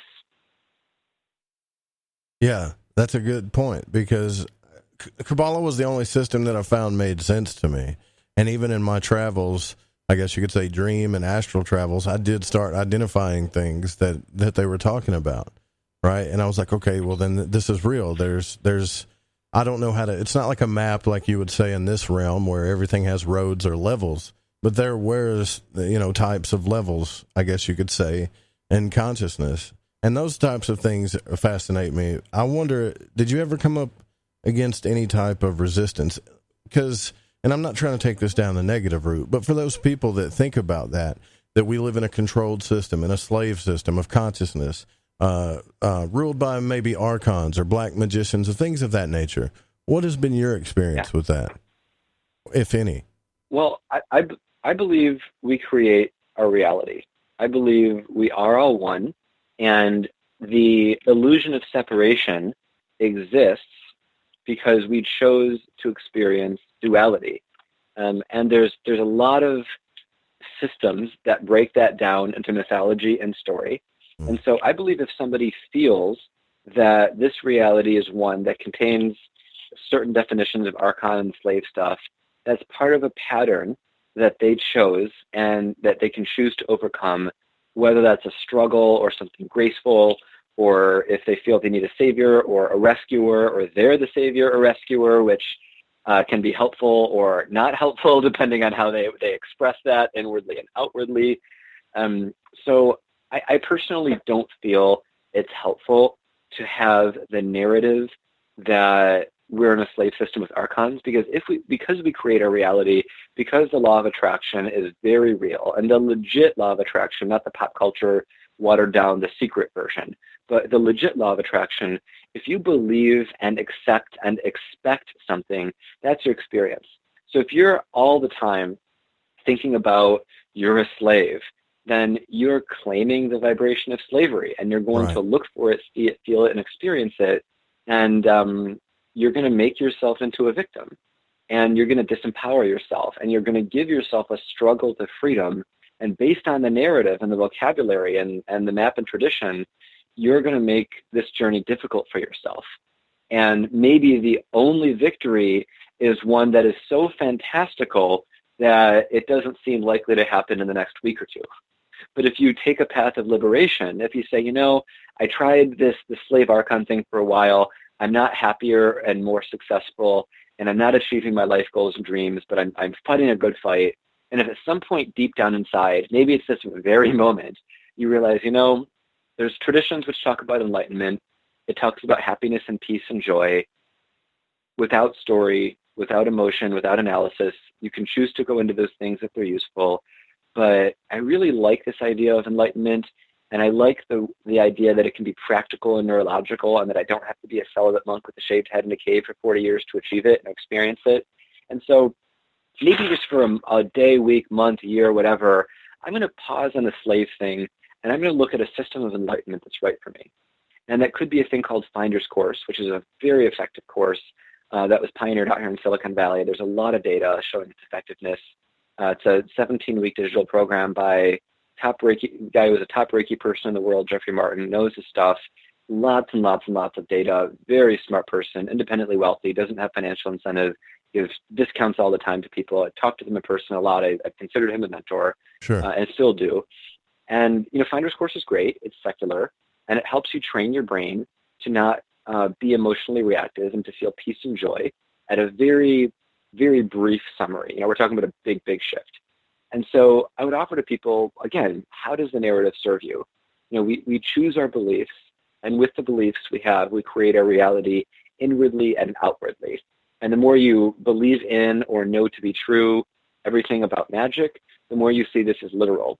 And if you take the psychological or subconscious view, if you hold this slavery vibration, you're going to see things in the world that will make you feel like a slave, and they'll make you feel disempowered, and you're going to create that reality. Even if you don't change anything physically, it's going to affect your thoughts and perceptions, and you're going to feel crappy.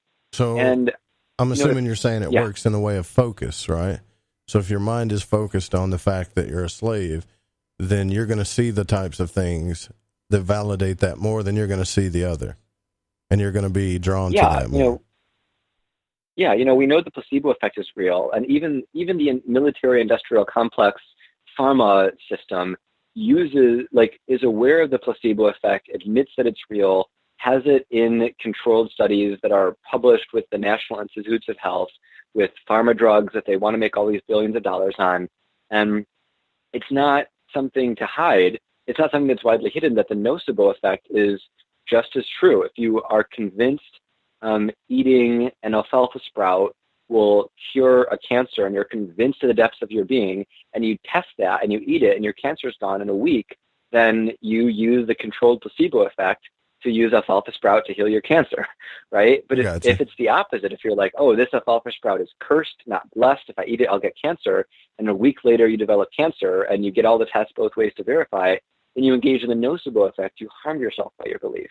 And so magically, esoterically, manifestingly, if you want to choose to continue to focus and believe and think about and read about and watch and listen to slave stuff, you're going to manifest that subconsciously, physically, and esoterically. I do believe that you increase the probability of you shifting timelines and realities and dimensions into versions of Earth where your fears are more likely to manifest in all forms.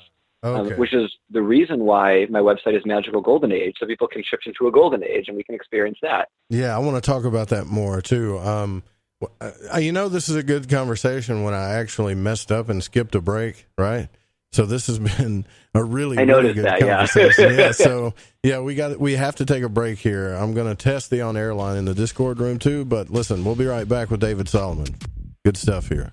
Thank you.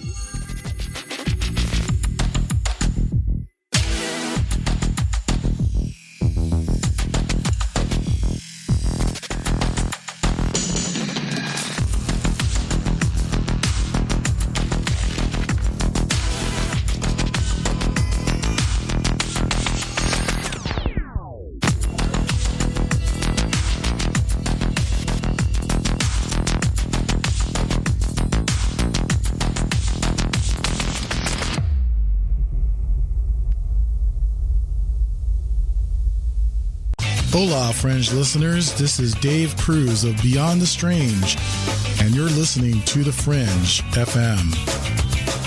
Hey, is that a new music app? Yeah, check it out. Surfer Music Discovery. It links to thousands of online stations, but the twist is you see the song names and artists that are now playing live. That's different. No guessing. Looks like a waterfall of music. So many formats. Rock, oldies, country, R&B, jazz, and a whole lot more. How's that spelled? Surfer. S-U-R-F-R. Is it expensive? It's free. No need to sign up or sign in. Get the Surfer Music app free from Google Play or the App Store.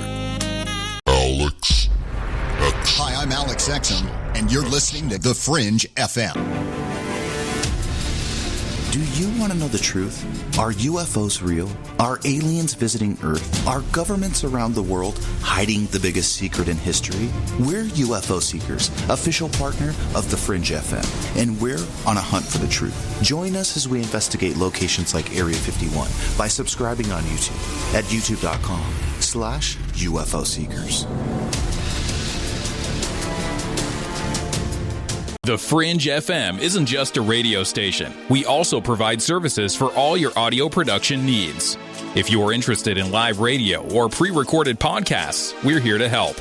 We even do audio enhancements and voiceovers if needed. If you want to do a podcast or live radio show and even want the option to syndicate on terrestrial radio, from simple audio file enhancement to live production and call screening, we have you covered. We have worked with some of the best professionals in the business in order to provide coaching instruction for content creation, show structure, and more. Contact The Fringe Digital Media for more at info@thefringe.fm. That's info@thefringe.fm. Or call 501-777-5631 for a consultation.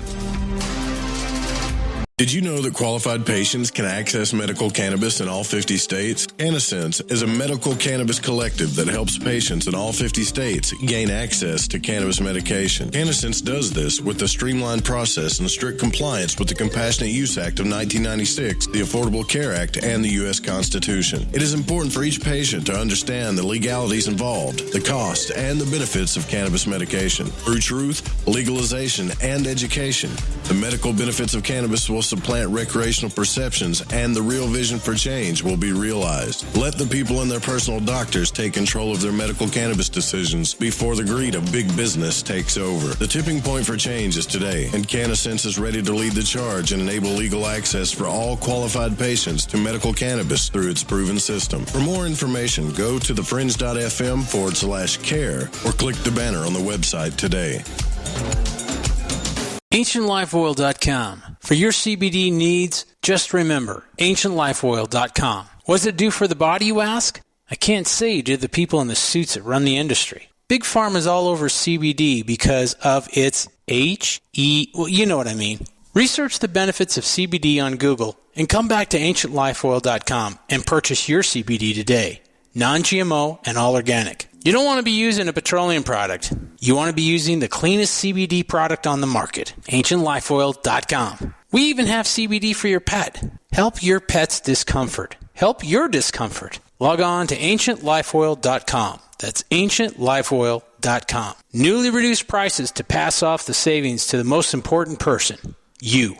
AncientLifeOil.com. And one more thing. We have topicals too. So if you have joint pain and some different issues that are going on in your body, you might want to use the topical. Think about it. AncientLifeOil.com.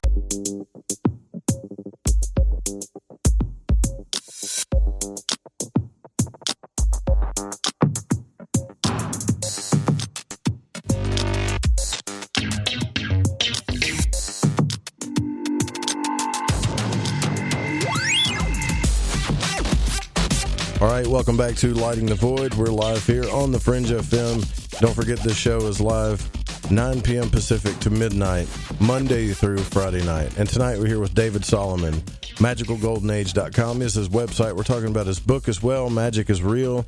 And I got a question from the Fringe FM chat room from Singh, and he's wanting to know, can you please ask David what teachers or authors he learned from, and also his personal experience. There's a couple of questions in here.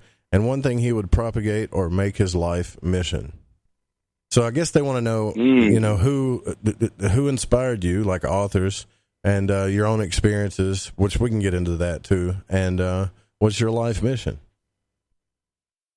Thank you. Wow, those are beautiful questions. Well, I'll do a short answer to your first question, and then I'll give a quality answer to your second question. And then I can elaborate on your first question a little bit more for a certain reason. So I've probably read 400 books. I've studied with 15 living masters, and I'd say a couple dozen masters that you wouldn't say live in human bodies, Babaji, Krishna, Jesus. And a lot of my favorite teachers and books I included in my book, Magic is Real. And for anybody who doesn't want to spend money, get the Kindle version. You can return it in a week and just, go through the citations. But just to mention the names really quickly, I love William Bankston. He has been researched at Brown Indiana University. He'll get mice who get injected with a double lethal dose of cancer, get injected with this cancer and have these tumors. He'll do his hands-on healing method that he learned from. He said as a joke, but I believe it wasn't a joke in his heart of hearts. His teacher was from Alta Centauri. He healed these mice. Their cancer tumor disappeared, and they were immunized from cancer. They couldn't get cancer again, which is kind of weird from a traditional medical perspective. So I read his stuff. I said with him, I think he's great. I've studied a lot in Damanhur, DAMANHUR.org. They're in Italy. I went to Italy where I finished my first book, Magic is Real, and they've built temples. They were founded by an avatar who has taught a lot of people I studied with who could heal cancer in a touch, bend steel across the room, hold pebbles, turn them into diamonds, for noble purposes, not ego purposes. Amazing, amazing soul. They have temples, magical studies and classes, really great place if people can afford the time and expense to go there. And he wrote a lot of good books too. His name is Falco Tarasco. That was a chosen name. His birth name was Oberto Eraudi. And then some modern teachers, I think Joe Dispenza is wonderful. I think Dean Radin is wonderful. He's a bit more scientific, academic, but he's been running the think tank IONS, Institute of Hermetic Sciences. A lot of readers have probably heard about that. Yeah, I love Wim Hof. I encountered Wim Hof at a Tony Robbins event.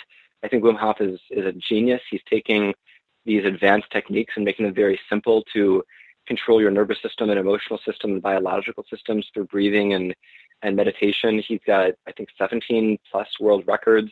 He meditates with just underwear in the snow in Antarctica with people, and they raise their body temperatures. And then on the more esoteric side, I've had a few in-person teachers that I'm happy to mention if people want to talk with me directly and I get to know them a little bit, because these teachers are quite busy and they're quite powerful, and they only want to work with people they can confirm their intentions are pure. And I think those are the names that I'll mention. I also want to mention Barbara Brennan. I think she's excellent. And I'd also like to add that we all have a perspective and a slice of the pie, like the story of the blind man and the elephant. Each blind person touches a part of the elephant. The one who touches the tail thinks it's a snake. The one who touches the tusk thinks an elephant's a spear. Only when they all come together do they realize the gestalt, the whole picture of what an elephant is. So I'd like to say, and this next statement includes my stuff as well, that we all give a version of reality. And until you become the void, until you become unity, which I feel I've experienced both of those a number of times, and I can shift into now with less, you could say, chronological time for the subjective experience of time, and where we can access the collective unconscious, the superconsciousness, unity void, whatever you'd like to call it, and get access to all knowledge that, as mentioned earlier, we can hopefully validate, that every teacher and every system out there is part of the whole. And some of us just stick with one. Some of us are more eclectic and bounce around. So there's a bit longer than I was thinking, but a bit longer answer to the first question. And can you repeat the second question, please? Well, I think you answered them all, but mainly I think that what people wanted to know was, who inspired you and what authors inspired you, stuff like that. So you answered the question very well. As far as your experience, we can get into that. Just to wrap up the inspirational stuff, and I'll let you. I'm sorry to interrupt the experience question. I've been obsessed with magic since I was 5. To the point where, and I have this on video, it is not public. Maybe it will be someday. I was on stage with a magician at Burger King for my 5th birthday, and there was a stage magician, and he really wasn't that good. But he was trying to be good. And he was entertaining kids at Burger King. You're not going to be like Shen Lin, who won America's Got Talent, right? At that type of a setting. And I remember, I was 5. I was a kid. I left the stage because I knew even then what real magic was. And Harry Potter wasn't out then. I hadn't encountered, as you mentioned before our call, like the Unfortunate or any of these people. And I slapped him in the face when he asked me where I was going. I said, "I'm going back to my table, you fool." And so I was born / reincarnated / chose to reincarnate with a lot of this knowledge that I've remembered, studied, relearned, rediscovered because of my mission. And that was the other question you asked a few minutes ago. Mm-hmm. So I have a few missions. And I have a 22-year plan for the ones I've been public about, and a longer plan for some of the other ones. So what I just briefly mentioned earlier of a new city of Atlantis. So the term Golden Age, even super Western people like Jeff Bezos has used that term, founder of Amazon, and who's actually recently ex-wife is giving a lot of her $36 billion to charity. Like, good for her. Golden Age is a beautiful term about peace, prosperity, even utopia on Earth. And the technologist Peter Diamandis, amazing accomplished guy, says, we're moving into an era of abundance with 3D printers and automation and all this stuff. We really can be in a bright future. And so I believe with magic, as I defined earlier in my book, The Science of Applied Consciousness, we can shift into that more quickly. And with the multiverse, you could say hypothesis, but I believe it's a truth. It already exists. And so if enough of us, or if any individual, because you listening you're creating your own reality at some deep level, if not at a total level, you can shift into that timeline. And so to make it a collective consensus reality, I have incarnated to help make this part of a collective reality and help rebuild a city of Atlantis to be an emblem for that. It's going to be a 10 million person city. There's certain ways it's going to be economically and politically viable. I'm not supposed to share those things publicly yet, but I can share them occasionally in one-on-one conversations, or if people want to be really involved, I'm happy to discuss it. But I need to be careful for, I think, a lot of reasons people might know about what I say publicly. But I think if that city is built, and if it's open source, if it's transparent, why it's being done, I'm not looking to create like an exclusive cult where people can't talk to their families. I think the era for that is past, hopefully, thank God. But a place where it is the peak of spiritual and technological civilization, and hopefully a renewal of the intergalactic civilization, where magic is strong, magic is commonplace, and where we have a rallying point where we can say, hey, this is what we can do. And it's not a place where I'm going to seek political leadership, for anybody wondering that. Before then, and so that's to be founded in 2041. Before that, in about 8 or 9 years, part of my purpose is to build 3 temples, Thoth, Lakshmi, and Aphrodite. Thoth, or Thot, or there's other pronunciations depending on depending on stuff, has been called Hermes, has been called the god of magic, reading, writing, and language. I've channeled and embodied thought a number of times. And we need an organized place that is transparent, that evolves and expands in the science of magic. So I think most people know that consciousness can help heal, whether it's through energy healing or placebo effect or the quantum realm or intention or faith healing or a million other methods, or the Bankston technique that I mentioned earlier. And I believe that just like with exercise or nutrition, there's more, or sleep, there's more efficient ways of doing things.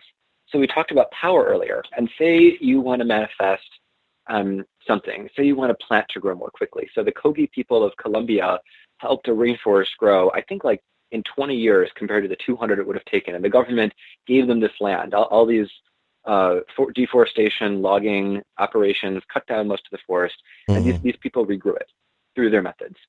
I believe we can expand that and extend that. I saw a video on earthmysterynews.com, which I think is offline at the moment, but I think the Internet Archive has some stuff from there.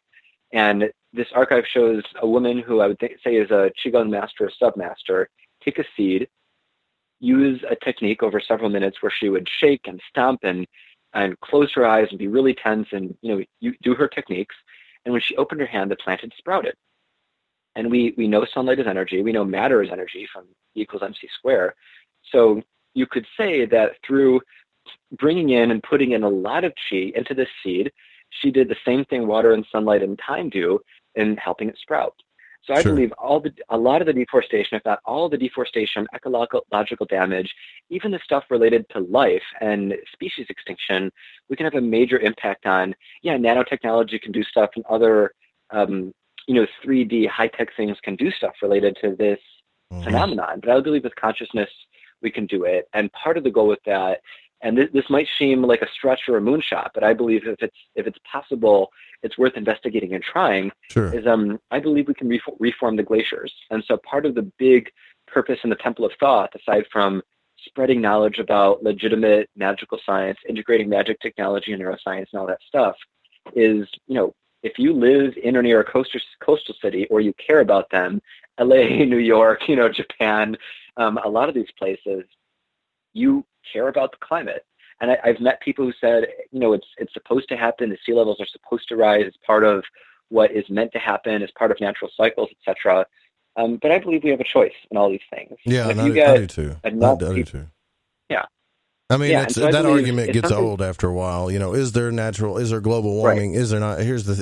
Regardless of whatever you think, the stuff's melting, and it's melting at a pretty high rate, and it's kind of annoying. And it looks like we got a phone caller in at 510 area code. You're on the air with David Solomon. Hey, how you doing? Good. You got a question for David? Yeah, I do. So, David, you had mentioned the Bankston technique? I have, yeah. Can you hear me? Yeah. So, I just finished reading The Energy Cure about a week and a half ago, which is kind of serendipitous.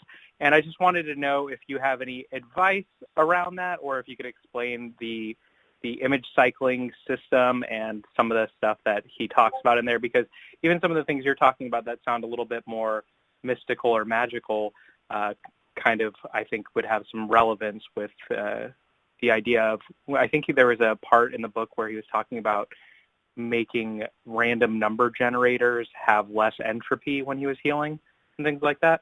Yeah, that's been documented and talked about, I believe, at Princeton's Pear Lab, and their research is, I've heard, collected at the Society of Scientific Exploration's website, and last I heard, Bankston was president of their thing. So I'm more than happy to talk about it with the disclaimer that I agreed with Bill, both in person and part of signing his workshop, to say I'm not an authorized teacher, and I can't talk about it formally in a way that says I'm an authority in it. Sure. That being said, I can share stuff based on my personal experience and my personal opinion. So I believe, So I believe his stuff overlaps a fair bit with Joe Dispenza's stuff in You're the Placebo and Becoming Supernatural, and a lot of the stuff I teach on Magical Golden Age and the Wizard School and with people one-on-one. I believe the mechanism of action is tapping into the quantum probability phenomenon of the observer effect and the holographic principle, which are talked a lot about in Gaia.com's current mystery teachings with Teresa. She's great, astrophysicist, Kabbalist. I mentioned her earlier. So Joe Dispenza said that particles in our observable universe phase into and out of existence, or I would add into and out of our observable universe 7 times a second. And so even stepping away from the multiverse theory, or the multiverse phenomenon or fact, whatever you'd call it, if you have an open wound, as you've probably read in that book, Bankston's teacher healed an open wound pretty quickly, I think within seconds or minutes, you are directing the activity of cells. You might be doing what Albert Fritz Popp said is using light. It could be astral light, it could be cellular light, to communicate with those cells, to tell them what to do, because we all know wounds heal at a different rate based on a ton of factors.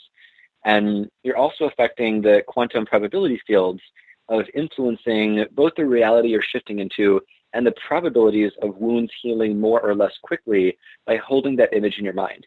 Now, from what I remember about the Bankston technique, the cycling practice involves you having a collection of images that include a lot of things that you like or want to happen. They could be totally selfish. They could be related to any topic, just that make you feel good. And you include a few images for yourself or somebody else related to healing. And because you're thinking about the things that you want to happen that make you feel good and excited, that positive emotion helps. Now, I don't remember hearing this from Bankston, but I do know it from my own experience and things that I pieced together from what Esther Hicks alluded to, but I don't think directly said in some of her law of attraction stuff, is that the astral realm is a much closer realm of emotion. And if you look into reality, we have the physical, the mental, the emotional, and the spiritual. And as you go higher up that ladder, you get less physical. So the mental, you can say, is really tied to neurology. The emotional, you could say, is tied to neurology, biochemical stuff, but it's a lot more elusive. And the spiritual, you could say, is the most elusive. We could see some spiritual effects being expressed in biology, but I think most of us know that spirit gives rise to matter or is, for general purposes, beyond matter. So I believe the value of the cycling techniques instruction of having things that you want to happen that make you feel good when you think about them or know you're helping them come along involve the astral realm. And the reason that's important is if you want to build a bicycle and you just work in 2 dimensions, you work in drawings, you're essentially a 3D printer. And 3D printers take a really long time to build 3D objects. Now they're getting faster as they get more advanced. But if you include the 3rd dimension, then all now you have space and you have metal and you have 3-dimensional metal and you have screwdrivers, which on 2D is only a drawing. So in my map of reality, my 9D map, 3D is 3D, 4D is astral, and 5D is causal karmic. I think that the reason why a lot of people don't see a lot of success in manifestation, visualization, law of attraction is because they only hold the visualization, they only hold the quantum causal. And I think while at higher levels that's all you need, most of us are used to living in 3D and 4D, and so we need to bring those along for the ride. We need to include them. So I feel the Bankston method, from my opinion, is a more integrative approach to healing and manifestation by including those 3 levels. Does that help you, Josh? Wow. Yeah, that's really great. I really appreciate it. Yeah, thanks for calling in. I appreciate your call. All right, bye-bye. Bye. You know, I heard you talk about the different levels in there. This all kind of sounds a lot like the Hermetic idea that all is mind, right? And I get that. You know, I do get that too. But the unexplainable things, and when I say unexplainable, you know, I've had a lot of dreams. I've had a lot of lucid dreams. You have too, I'm sure. A lot of us have. But that one time where we have this, and maybe if you've had something like this, please tell me what you think it is, where it's not a dream, it's more like an etherical out-of-body projection type where you can see your body, you can feel material, like if I stuck my hand through the door or something, I can actually feel my hand going through. Maybe it's my mind doing that, but it just did not feel like the dream world. Everything looked more real. and I've only had that once, maybe twice, but once for sure that I know of. And I've heard other people call it an etherical out-of-body projection. I've heard people like Daskalos and the island of Cyprus, or Dr. Stylianos the Tetralis called it, eczematosis. What is your experience and opinion about that? Do you think that that's a separate body, or it's just a part of our mind, so to speak? And I mean mind as in the esoteric mind, not the physical brain. Yeah. Well, in the Tibetan and other traditions, they say we have multiple bodies. We have a pain body, a bliss body, and others. The state between waking and sleeping is often called the liminal state. And it's a state of lucid dreaming, and certain lucid dreaming teachers, stuff that I teach, stuff in a beautiful website that I share with people teaches, says, astral projection and lucid dreaming are very, very close. When we are out of body and we have our physical senses engaged, to be simple, one of two things is happening. One is the experience is so rich and vivid, and we are able to be present in both our physical body and astral body, that the information that we perceive astrally, the non-physical information, essentially vibration, is encountered so much that our physical body processes it and we have the sensation. That's the first possibility. The second possibility, and the simple answer, is the more we are spiritually embodied, so using the chakra system to talk about embodiment. So if you just, say, do remote viewing and you view something that's in a different space and time, generally you're just engaging your third eye, your sixth chakra, maybe a bit of your seventh. If you're feeling something, though, very likely you're involving your root chakra, and the chakra of groundedness, physicality, material world, or at least the most in those qualities. And if you're very highly charged spiritually, and if you're more awakened spiritually and more of your being is online, your root chakra is likely to be more active. There are masters throughout history. If you read Autobiography of a Yogi, beautiful book by Paramahansa Yogananda. He was born in Wakanda. He was Steve Jobs' guru. Steve Jobs gave his book to everybody at Jobs' funeral. He talked about people who could materialize other bodies.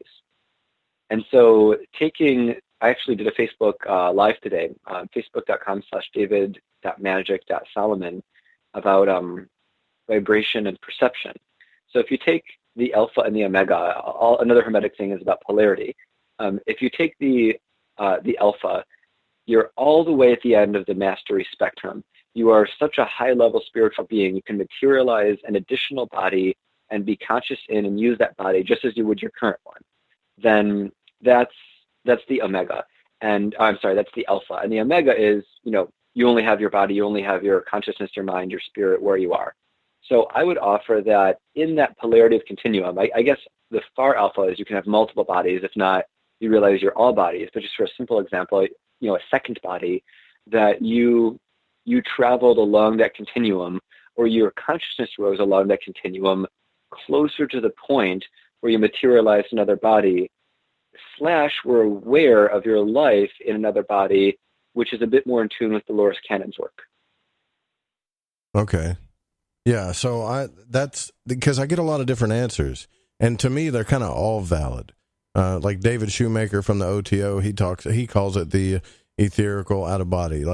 And I've talked to other people and they're like, well, it's all out of body, it's all astral realm stuff, and I'm like, man, I don't know about that, because this really felt separate. It didn't feel any type of dream state, but that's just my own personal experience too, where somebody like you may have experienced this multiple times. And I think when I look in the chat rooms and stuff, I think that's what I did it intentionally yesterday in the sauna. I went in the sauna at a gym, and there were a lot of people there, and I just wanted to be alone and not be in a smelly room, even though I brought eucalyptus.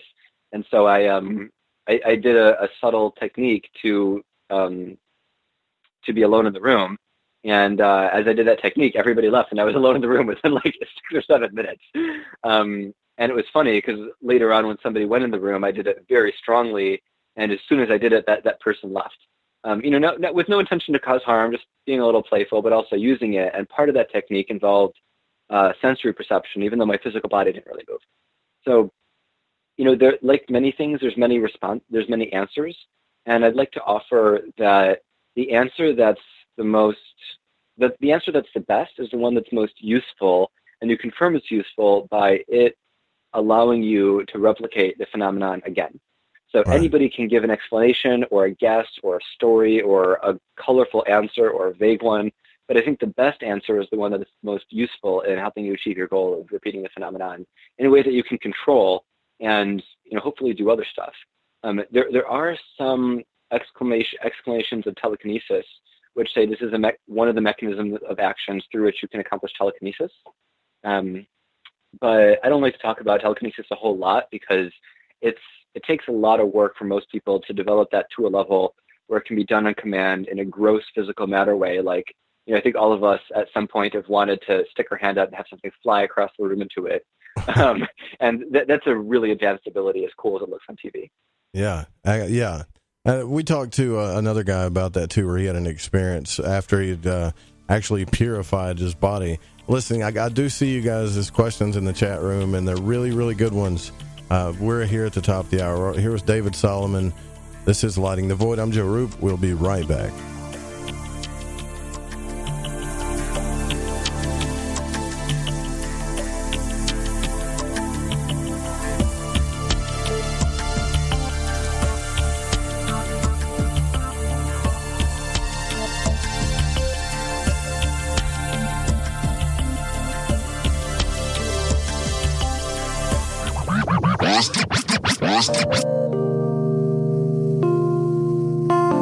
This is Elle. I listen to Lighting the Void because it's interactive radio with good content, interesting guests, and a humble host, sharing this journey through the esoteric. Hey, Joe Roop. Thanks for having us along for the ride. Thank you so much for a delightful evening. Well, I got a lot of ground to cover.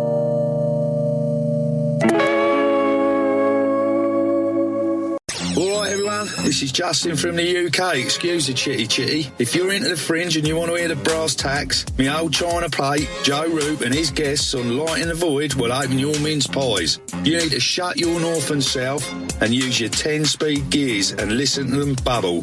You could hear a Barry Crocker, no Brussels, but he ain't no holy friar. Anyway, you be the Barnaby Rudge and take a butcher's.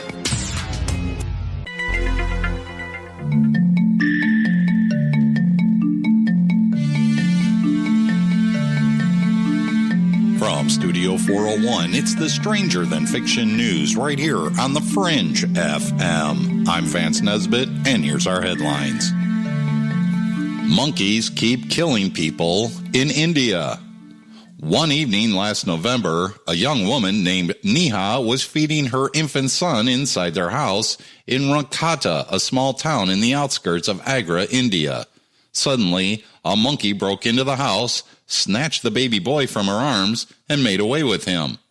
Neighbors chased the unexpected kidnapper with stones, but to their horror, the baby was soon found lying, blood-soaked, on a nearby terrace. Despite being rushed to the hospital, Rush, who was just 12 days old, did not survive. Perhaps this sounds like a freak tragedy, a rare case of wild animal behaving outside its natural order.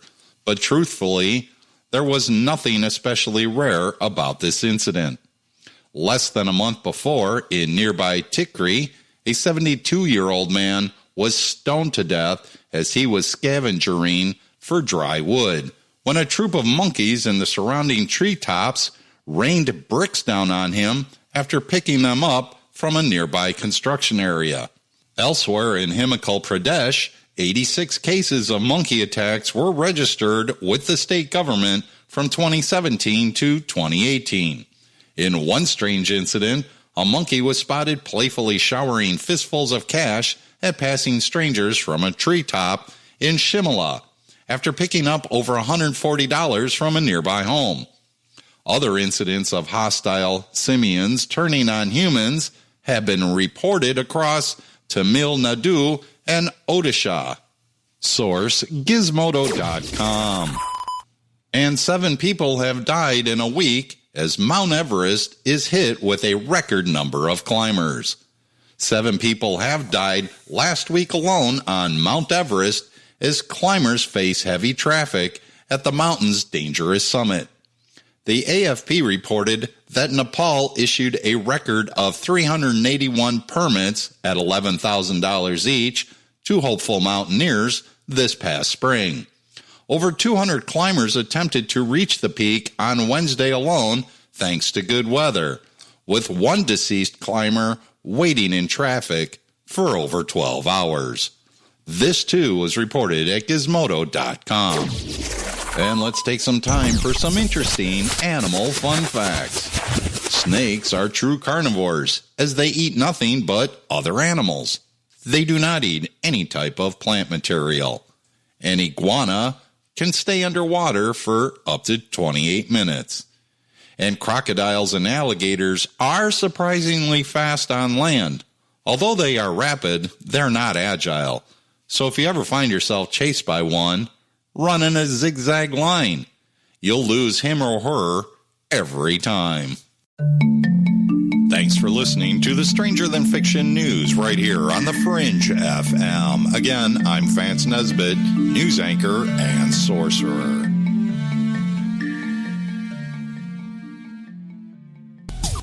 Hey Fringe FM listeners, did you know that when you're on the road with limited data or no Wi-Fi available, you can still listen to every minute of the Fringe FM by calling 701-719-3971. No smartphone app or internet needed. Saves your data plan and no extra cost if you have unlimited minutes. Call 701-719-3971. That's 701-719-3971. Listen to the Fringe FM on any phone, anytime, anywhere. You're listening to Lighting the Void Radio.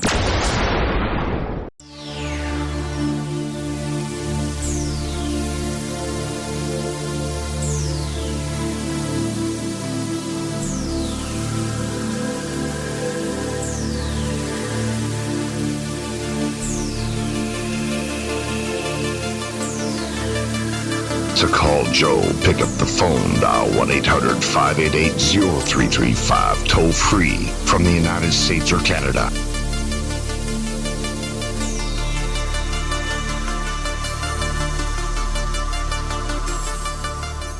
A fascinating conversation it has been so far with David Solomon from magicalgoldenage.com. Make sure you go grab the book, Magic is Real. I got the audiobook from audible.com. Speaking of which, you can go to audibletrial.com/LTV radio and you can get it for free. Go check it out. It's a good book, good one to have. And before the break, we were talking about, we're answering questions from callers, and we were also talking about the etherical body and the astral realm. I think a lot of people are focused on the astral realm nowadays because more people understand, David, that it's a real thing, and it's the implications of it is. And also, it was a big feature of Doctor Strange in 2016. The number of searches on astral projection went up like 20x. Yeah, and I remember sitting next to my son Corbin while we were watching that in theaters, and I was explaining. Of course, he's a teenager; he doesn't care. But I was like, "Oh, check it out! They're using geometry and geometrical shapes. They're also using the astral realm. Like they're talking about real stuff here." And he looked at me like I was crazy. But it's not. I mean, the astral realm stuff isn't as crazy as it used to be back when Robert Monroe did his book and was so worried about what people were going to think. But I think a lot of people are curious, David, about your journeys in the astral realm. Like, what's some of the stuff you've seen, or what do you do for practical applications in the astral realm? Well, to be honest, I go a little above the astral realm to the fountainhead of reality, which is around the 8D realm, and astral realm I'd call the 4D realm. But to just answer you directly, sure. The astral realm is one octave higher, one order of magnitude greater, or one step above, you could say, the physical realm. And if you look at it from a dimensional perspective, if you have 2D and then you have 3D, 3D is way more complex, and you can infinitely edit a piece of paper, which is 2D, with a 3D tool like a pencil. So if you have mastery over the astral realm, you're pretty much an avatar. You can edit the physical realm however you want and create whatever miracles you want with your astral pencil, your spirit, your soul. Just like if you're a master drawer with a pencil. So personally, I've had fun with the astral realm. I've traveled a lot. I love traveling around the galaxy, looking at into stars. I think my biggest memory and experience related to the astral realm was when I was really fascinated with Alpha Centauri. And I hadn't done a lot of intentional astral travel for a really important life purpose. It was all casual. But at one point in time, I found my soul's connection to that star. I had a recollection of past lives from popping in and out of bodies in Atlantis, of being my spirit, my soul, my astral body, going into one body, helping people, those bodies getting crushed by rocks, popping out of that body, popping into another one, helping other people, those bodies getting crushed by rocks. And after so many times, I said, screw this, I'm going back to source. This sucks. And as I did that, I actually broke an oath I swore in Atlantis, and I was sent to hell because I broke the oath. And I've actually gone back to this memory, and my experience in, you could say, the hell dimension wasn't horrific. I was both pretty powerful, and it was kind of a very minor type of transgression, and it wasn't a Christian traditional type of hell by any means, but it was an astral place. And over time, I escaped through sorcery into Alpha Centauri and became part of that star. And a few other memories came back and were recovered back, and memories of other lives on Earth. And the next day at a bookstore I had never been to, I was just drawn in a certain direction by astral energies. And that direction was to a location I had no idea what was there in the store. And it was a magazine rack. And in between two long bookshelves, there was one magazine front and center, and the cover story of that was about Alpha Centauri and a billionaire named Uri Geller, not Uri Geller, a billionaire working on sending probes to it. And that was so intense that later that night, when I was in my room, I put my hands together, and I'm just like, please tell me why I'm here in this life, in this body, in this incarnation, in this planet. Like, why am I here? And I got the answer that this world is a school. And I stomped my foot. I said, that's too cliche. That's not a good answer. And I got the knowing to go outside. And I'd say that knowing was an astral communication. It was a telepathic communication. It was beamed right into my head. It was loud and clear. So I went outside, and I have my room exits right into the backyard. So I went outside, and it was pretty late. I think it was about 2:31 in the morning. Wow. And I looked up at the sky, and there were about 10, 11 stars, and it was a pretty cloudy night. And something came over me that, like the story I told earlier about my dad and the healing stuff, I knew there were more stars than those 10, 11 stars. And I just shifted into a complete state of knowing. And that state involved me knowing myself as the clouds and the stars, because I had recovered the memory of being a star, being Alpha Centauri, and that knowing of being the clouds and the stars and my body was part of an understanding that came from some unity consciousness work I had done. And as I held that knowing and stared fiercely up, the clouds dissolved, and I saw hundreds of stars, like as if I were camping miles and miles from civilization, and the sky was completely full of them. That's amazing. It was really cool. And do you have a lot of experiences like that, though? I mean, do you get to journey like there's this? 5 or 6 big ones, and then there's a bunch of smaller ones. But just to wrap that tiny anecdote, because the next part's actually, I think, more useful, is I called my boyfriend at the time. I told him what happened, and as my ego came back online and my identification with this life and story, the clouds came back. I'm like, I have to hang up on you. So I hung up, and I shifted back, and the clouds dissolved again, and the stars came out again. And I think that's actually more important, because a lot of us have had a mystical miracle experience, or know people who has. I met a financial guy who lived near Bernie Madoff, of all people, who saw a corporeal ghost. I had a few other experiences, like validating an astral being showing up in a visible form to people who had not opened their third eye, done any of that work. Wow. And his watch actually broke at the time that showed up on the clock when he saw the ghost, when he woke up at, that time. And, talking about Dr. Strange astral phenomenon, that actually mirrors that movie. So another interesting tidbit. And this guy didn't know anything about souls or chakras or any of that. He didn't care about it. He just had this experience and he felt he could tell me because of, the work I do. So I feel that the astral realm is useful as a bridge.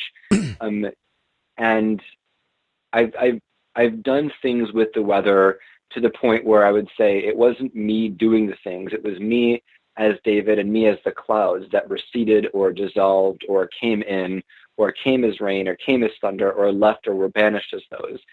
And I feel that it's worth saying the astral realm is a bridge, because if we over-identify it, if we say my goal is to astral project, travel around, look at anything, whether it's something complex like visiting Machu Picchu, or something naughty like looking at somebody in the shower, or something the stuff people freak out about, that's I worry about that. If people come look at me? Whatever. You're more than this body. Yeah, I got you. Whatever. Be mature. Yeah, I got you, right. But hey, Markham, I think, is on the line right now. Eric is on the road listening to the show and just called in. Do you got a question for David, Eric? Yeah, I got a couple questions. David, how do you get past, I'm 56, and I've got that inner skeptic, I'm a scientist, Joe can tell you. How do you get past that doubter? That's my first question. How do you get past that little voice that says, you can't do this? Yeah, can you say your name again, please? Eric. Eric. Hey, Eric. Good to meet you. So I love that question, Eric, like that inner skeptic, rationalist, doubter, material reductionist. I live in Silicon Valley, and when I moved out here, I had gone through a big stint in, I think, my 10th company at the time. I was abusing caffeine and Adderall, and I had not been meditating for a long time. I remembered my experiences, but I didn't give them a lot of weight. And there's some communities out here, it's Silicon Valley, nanotech, AI, robots, are Bitcoin's all the rage. And I was in all those communities. I was networking with venture capitalists. I was near Singularity University in Stanford, and even though Stanford had SRI and Russell Targ's remote viewing stuff in the past, I was super material skeptical. And when my health started to fail because of how I abused my body, I got MRIs and I did all this stuff, and nothing really helped. And with very, very rich and powerful and traditional ways, but also very kind person, somebody who I shouldn't mention more because he likes to be kind of anonymous. We were doing yoga together, and he told me to see an energy healer. And I thought, what do I have to lose? It's a little bit of money, a little bit of time. I'll go see this person. And I saw her, and I could feel what she was doing over my body. And the more I saw her, the more I got better. And I said, even if it's the placebo effect, there's some way that she or I or the both of us together have of activating it. So I want to learn what's happening. And so through that, I think there's two important components. There's the direct experience for consciousness, whatever you want to call it, and then there's the integration of the rational mind. So in part of the research I did, I looked into a lot of the people I mentioned, Dean Radin, Joe Dispenza, etc. I looked at some of the research at the William Tiller Institute, which has experiments on energy, and I saw, wow, there's a rational basis. And the thing that changed it for me was Dean Radin's book, Supernormal. After I had enrolled in the Energy Healer School with a ton of people and realized that it's a commercially viable career, there are a lot of people. This person had a revenue in her school of about $600,000 to $800,000. Like, okay, people can live off of this. Even, if it's true, awesome. Then it's sustainable. If it's not true, at least I can possibly have a career path to make money playing around. And, that's not ethical, and I wouldn't have actually considered it because I wouldn't be able to live with myself and it wouldn't feel right. But it made me feel that even if there's a 1% chance that it's true, it's worth investigating. And thankfully, this is how science evolves through generations. Knowledge is passed on. So all the research Dean Radin did, and I'd read hundreds of books, but the night it shifted, I remember the night and a lot of it. His book Supernormal is a book similar to his newer book Real Magic. It talks about people who have super normal, which is a very placid parapsychology term for things that define Newtonian physics. And most of us don't study quantum physics. The ones who hear about it, we use, you can't just use the observer effect to justify everything. There's a lot more to it. And yes, there is. There's 100 years of hard science behind it. But I realized, oh, wow, St. Joseph of Cupertino, tons of people seeing him levitating. What if they all hallucinated? Well, here's the next example. Here's the next example. And I looked them up online. And those examples were solid.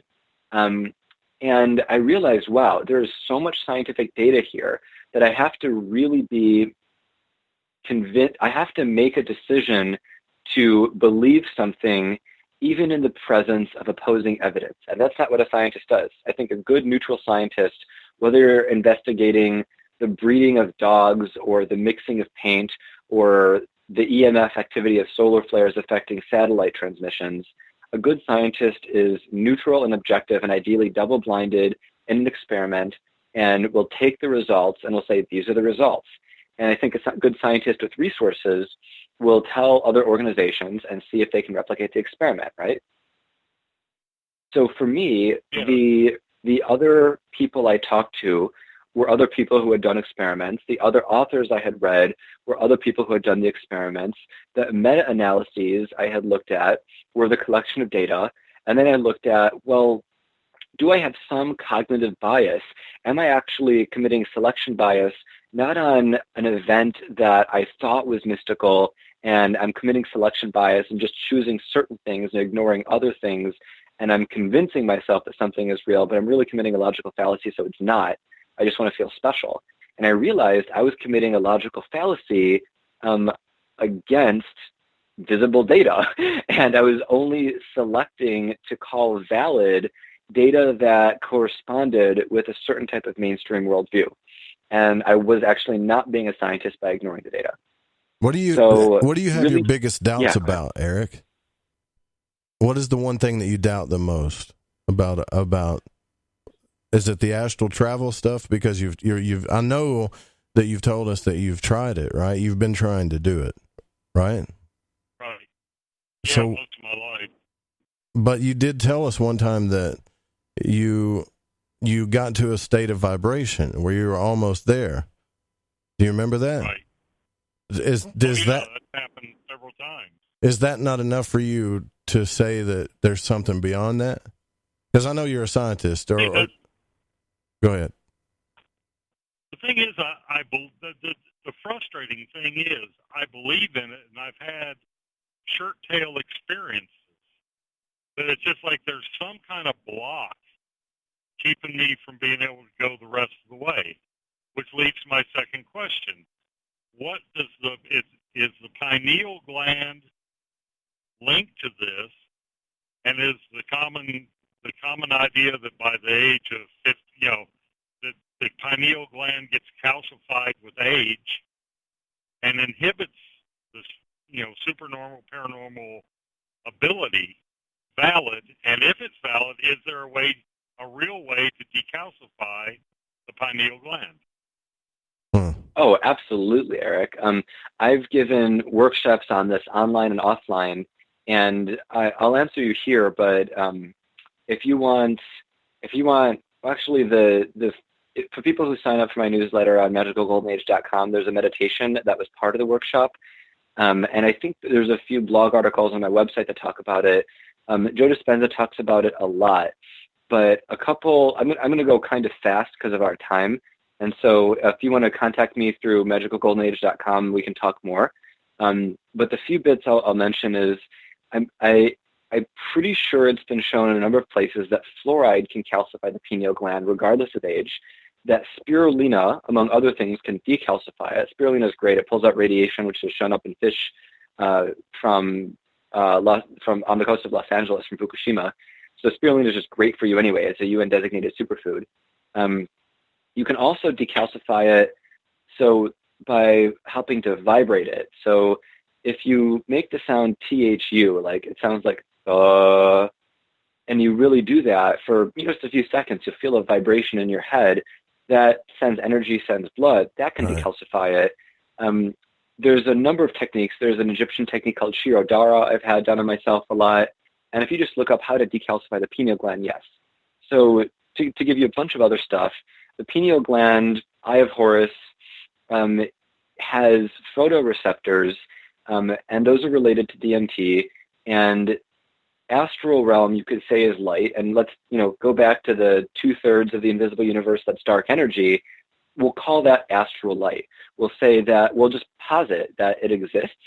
And whether it's through Kirlian photography or some other method, we can measure it and view it. But as a human being, we can experience it through our pineal gland's photoreceptors, potentially having DMT as a carrier molecule or as an enhancer. And then with training, like you'll need training to play the wood flute better or to do backflips better, you can get more accurate. And through repeated experience and study, you can learn the difference between accurate perception and delusion, which of course is a fear. But to address something you said that's very important, why, might, or maybe it was, Joe, something you said, could you be blocked? I was blocked. There's a big fear in the ego, not only of death, but also of being rejected. And because the mainstream community, at least in public, says, this stuff is bogus, and Wikipedia, even though Wikipedia is covered by industry-sponsored trolls with bots, Wikipedia says this stuff is bogus. Ultimately, deep down, are you afraid of being rejected by your peers? Are you afraid of possible loss of income, possible ridicule, possibly tarnish on your legacy? And it really comes down to, if it is true, if all this stuff or part of this stuff is true, and you admit it to yourself in your heart of hearts, where does that stop? Do you tell nobody, or do you tell one person? Do you tell one person, or do you go all the way and become super public like the neuroscientist who had out-of-body experiences while visibly, verifiably brain dead and is talking around the world about, life after death and spirits and souls and stuff? So that's obviously a personal decision and not one you have to make right away. But you might deep down feel or think, and I know a number of people, including myself, had, I care about the truth. I care about sharing the truth and other people accepting the truth, especially if it's provable in the right context. And if this stuff is true, then it's part of my job and my ethics to share this truth, to evolve the knowledge and quality of living of humanity as a whole. And when it gets to your risk of income or reputation, Upton Sinclair had this great quote, you can get a man to believe anything if his salary depends on it. And it gets right to our base survival needs, and then anything with family and friends and opportunities in life. So those are all really personal decisions that I could help you work through, or that a lot of people out there, even just traditional career coaches who are open-minded, could help you work through, or maybe even some good friends who are more on the spectrum. And, it's a path, and you could walk that path or not. You could walk it in a week or a decade or never. Yeah, I've tried to help them with it too. I mean, Eric's pretty interested in a lot of the stuff that you and I are talking about, magic, the astral realms, things like that. It's just, I think a lot of times that we forget about, and I don't mean this in a bad way, but we do forget about like our energetic makeup, how much stress is our life putting on us. So when we try to practice these things, are we able to stay focused? Because it's been a long time since I've had that type of experience, and I think it's attributed to the fact that I'm just bogged down and stressed out. And when I try to meditate or even practice these things, I end up falling just dead asleep because my body's so tired. So there's a lot. Well, you're probably practicing them you could be practicing them at the wrong time. Right. And we all know that confidence affects success. If the stuff we've talked about or other things affects your confidence, you may not try as hard. If you want to do a backflip and your muscles are stressed and tense, or you can't think clearly, you probably shouldn't do a backflip. You might hurt yourself. So with this, that involves, just to talk about the brain for a second, we know stress is often related to tension, and we know tension is often related to a restriction in blood flow. And if you need a thing deep in your brain to work well, it needs good blood flow. So if you can't have all the factors that affect quality performance in your favor to the best of your ability, your performance will be compromised, and thus your success will be less likely. Right on. Thanks for calling in, Eric, and you be safe on the road, brother. All right. Thank you, brother. Eric just left the studio, by the way. He's on his way back to the studio in North Carolina. But, you do bring up a good point about those types of things. I, like earlier when you were talking about the Alpha Centauri thing, this is something Grant Morrison brought up too with sigil magic and stuff. He said, I wanted to meet these beings. I wanted to go to Alpha Centauri. And when he was talking to the audience in this one specific talk he was given, you can tell that a part of him was kind of nervous to talk about these types of things. Like you had said, I don't know if you said you talked to your boyfriend or you called him, but when you got back, did you feel like here's another problem that I run into. I've got to tell somebody, or I've got to tell the person that's closest to me about it. I mean, how can we keep this a secret? I knew when I was well, it depends. Yeah, you could. That's true. If reality is redefined in a major way, you want to share it. You don't want to be isolated or alone, and that's why I threw back to Eric. You could tell one person, you could tell nobody, you could go fully public, you could do it immediately, or you could take your time or decide not to do it, and it's a really personal decision. And I think ultimately this is why a lot of people get therapists, for any reason at all. And I think I have a small advantage, and I might just be biased here, but my coming out process to myself as gay, and I say mostly gay because I believe in the Kinsey spectrum that a lot of us shuffle or have the potential to shuffle back and forth throughout life.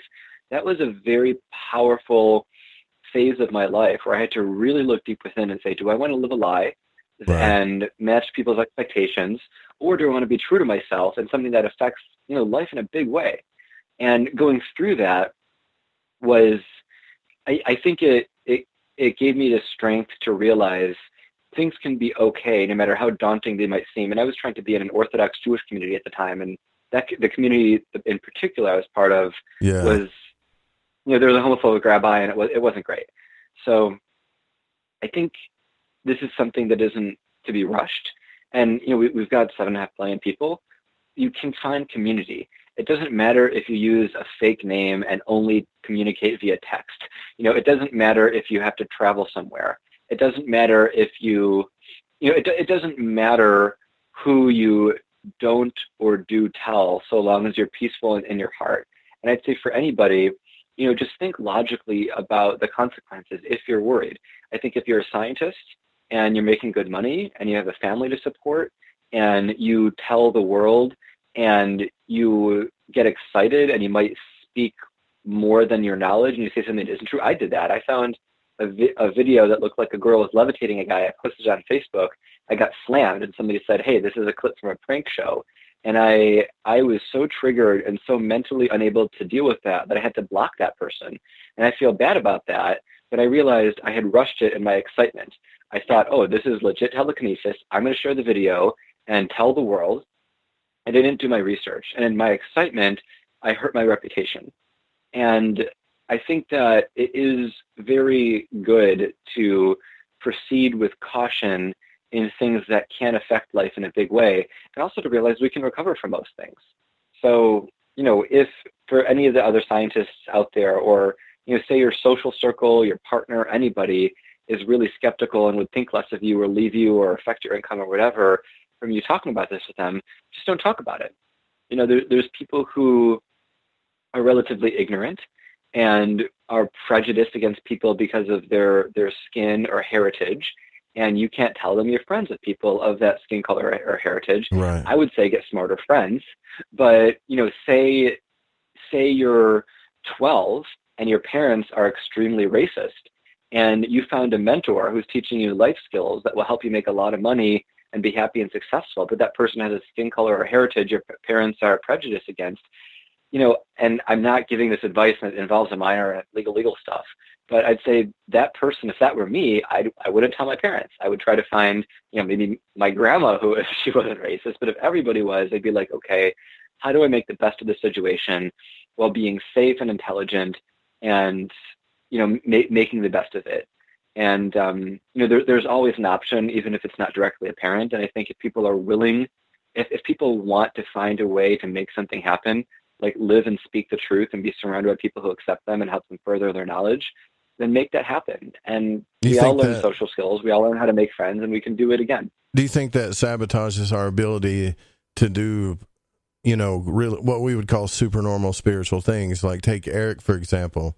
He's been a scientist most of his life. He's really into this stuff. He really wants to do it. He's tried to do it.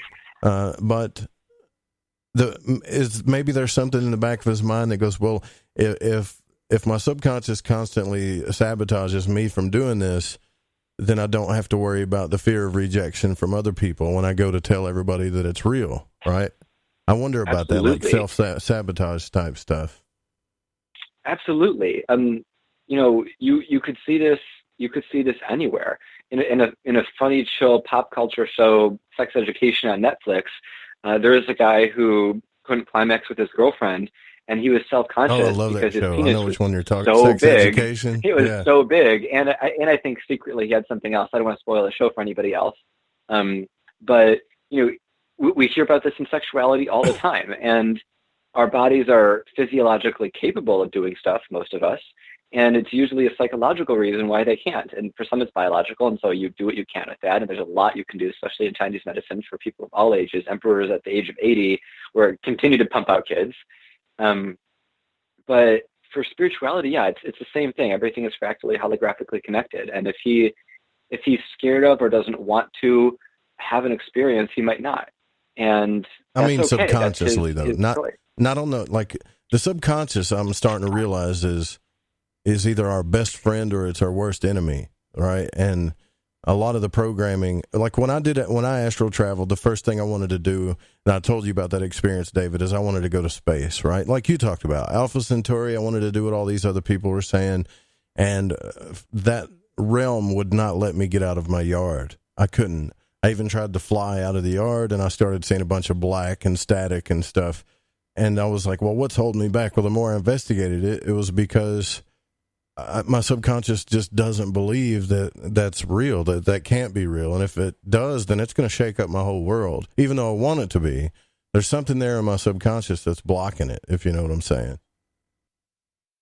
I do, and that's perfectly fine. We all born pooping our pants, and we learned everything along the way.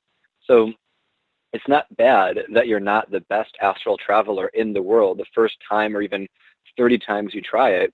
It's a skill. Like every skill, there's foundational skills, there's related abilities, there's personal, spiritual, mental, and emotional growth. And if you want to grow in that skill, you find how to grow in that skill. And ideally, you find the people who are good teachers, who have succeeded in that skill, who can teach you how to grow that skill, and who can say, as you grow that skill, here's what is a reasonable expectation. In 5 hours of practice and 10 hours of practice and 30 hours of practice, as long as you do these things and don't do those things, here's what is likely to be your experience. And just simplify it. Yeah, you're right. You're totally right about that. You can't negate what you just said at all. You make it sound so simple, David. Maybe it is all just simple. Someone's asking in the chat room, I think it's Mojo, he said, hey, can you ask David to go back on your plans to build more temples? And that's a good question. Are you trying to set up temples around the world so people can visit, like a school type temple system like the Masons, or is it something a little different that you're doing? Well, my specific purpose is in building these 3 temples. And I talked about Thoth a little bit. I can talk about the other 2 if you want. But I believe that in some cases, less is more. And I like I said, these temples are going to be open source. So if people come to me and they say, I care about you, I'm going to support your mission as an advisor, as an investor, as somebody to get you press or introduce you to people, but I want you to have 30 temples so everybody can get them, or 300 temples, or 333 to have a fun number. I say, cool, let's talk.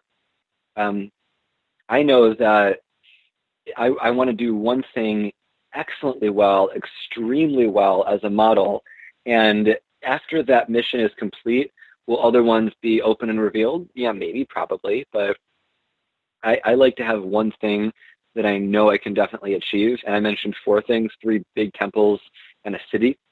And so I don't want to overstep bounds. I know we think anything is possible, but until you can levitate a cat and make it fart sprinkles, an idea is just an idea. So to tell you more about these, though, the temple of Lakshmi is related to wealth, abundance, and finance. So debt is a huge issue for countries and civil organizations and people and families. Debt is, it's the bane stepping out of of enlightened perspectives that everything's perfect. It's a pain in the butt, right? And so having a place that gives financial education, that gives people opportunities to live in ways that maybe are a bit more non-traditional, where money isn't the focus of everything. Maybe that means let them be farmers for a bit. Maybe it means let them live in cheaper places. Maybe it means trade people in high-frequency trading so they can make a lot of money really quickly.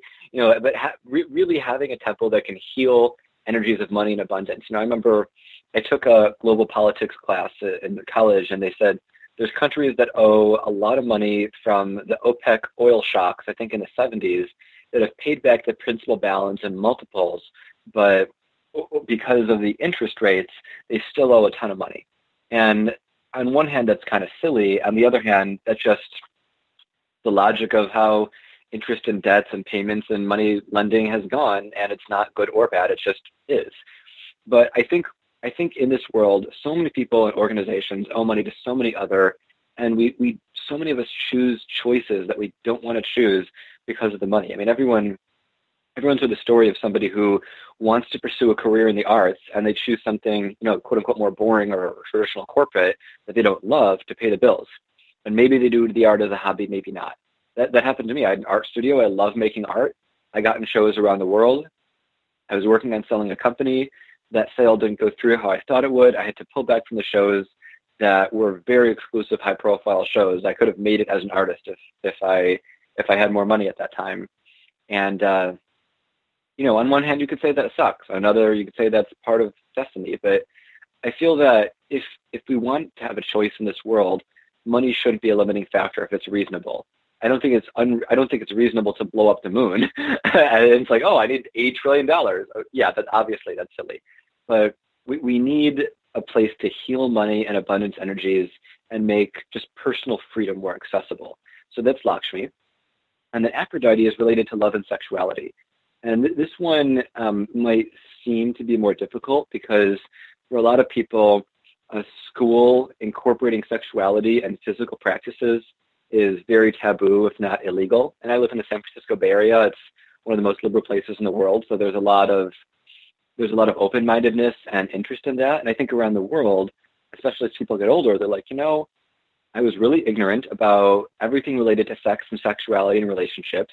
And I've learned a lot over the years, but it's still an issue for me, or it's still a source of pain or discomfort. Or STIs, STDs, STDs are, a shame. And so a place that helps people build sexual skills, build relationship skills, heal whatever they have to heal.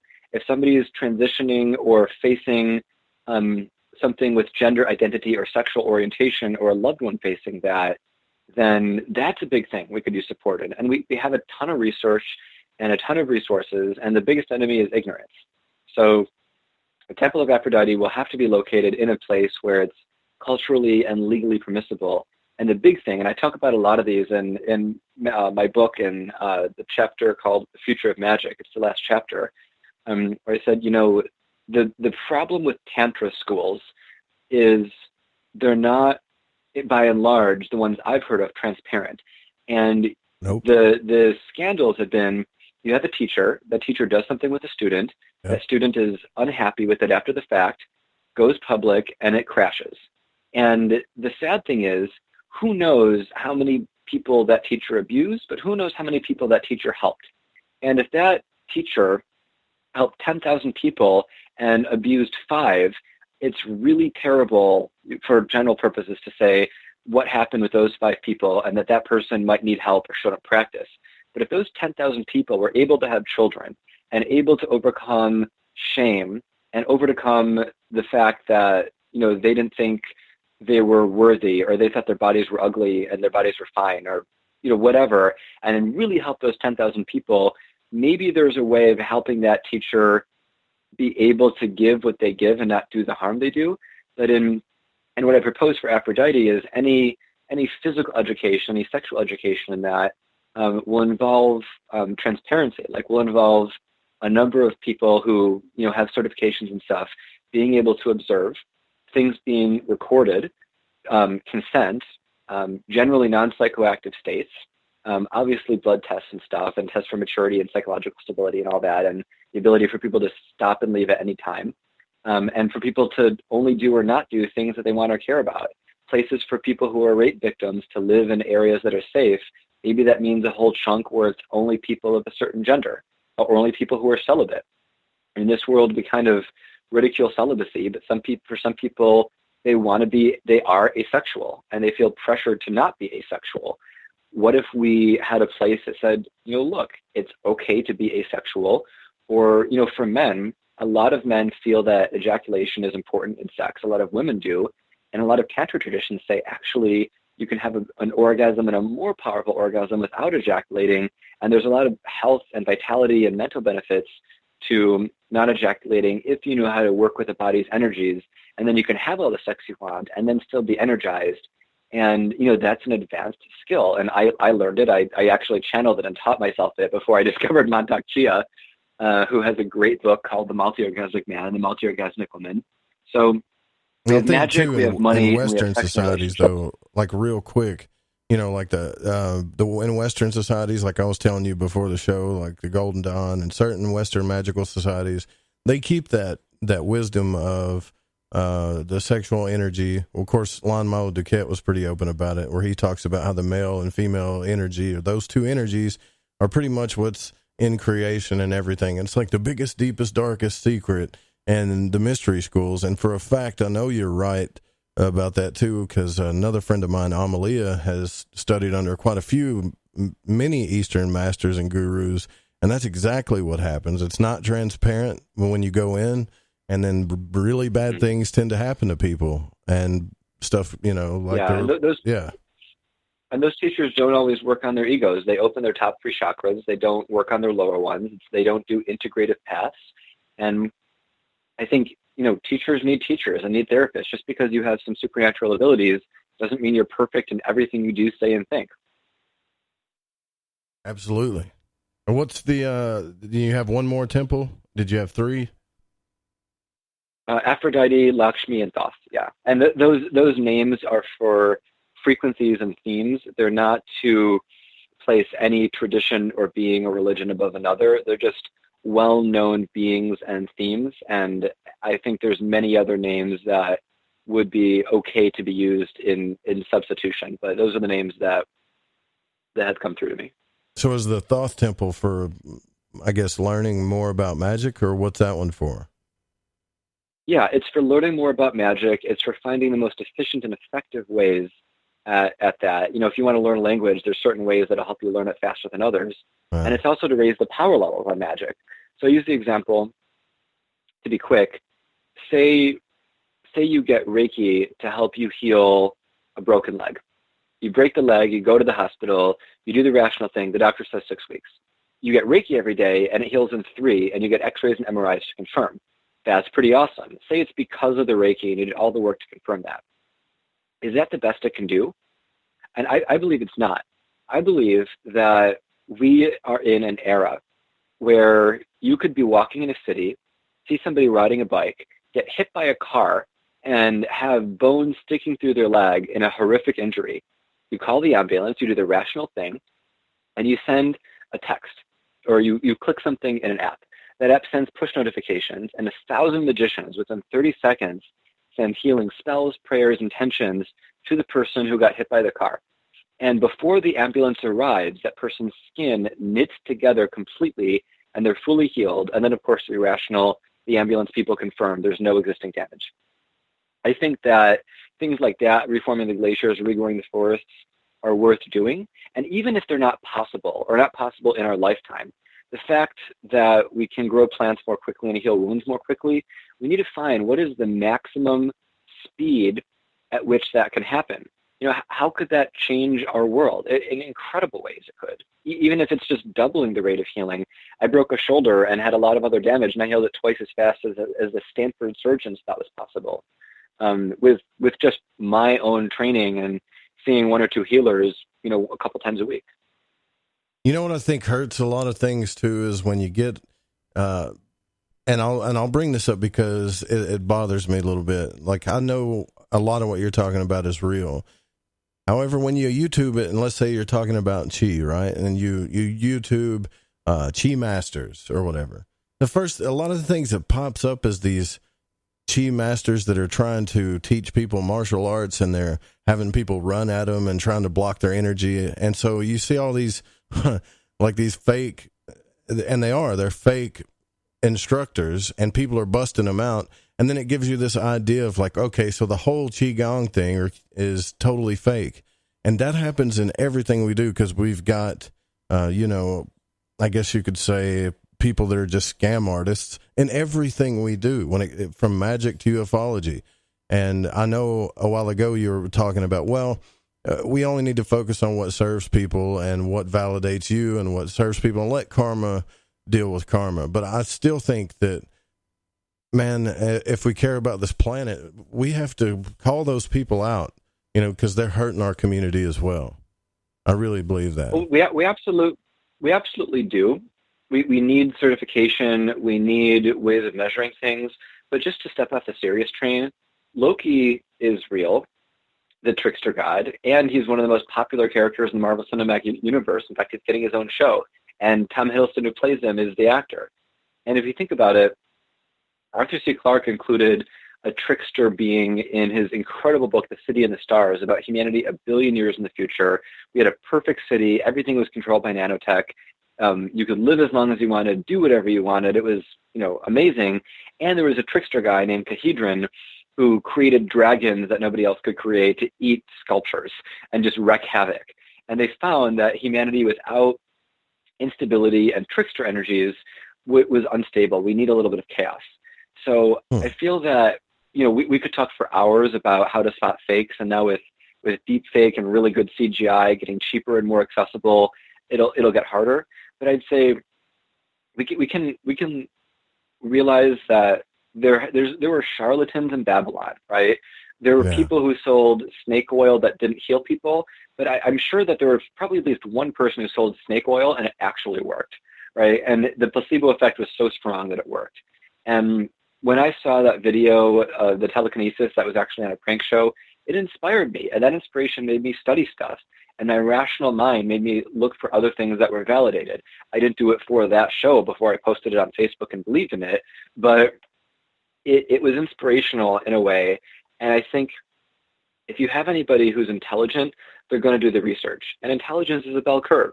So if you have a CGI Qigong video, or even a Qigong video of a master, and you say, I'll train you this in 30 days, online only, if somebody's less intelligent or more gullible and they do it and they get defrauded, then you could say they're a victim of Loki, a victim of the trickster, and, laugh it off, chill out. Stuff happens in the world. It was a practical joke on you by the universe. Learn to laugh it off and just go about the rest of your day. Like, yeah, we can do all the certification stuff. We can call those people out. We could put them in jail. We can burn them at the stake. We can ignore them. We can do whatever. Or we could just accept it.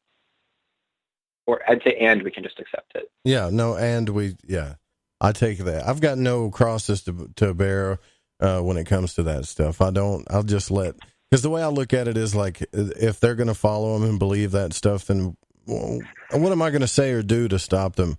It's just, I think it hurts the validation of what's going on when it comes to magic, what's going on when it comes to ufology, the paranormal.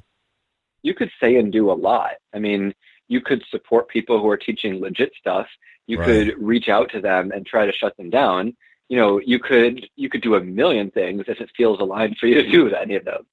Yeah, I try to focus more on the people that I think are legit, right? And what I've found out, honestly, you're doing a good job of that.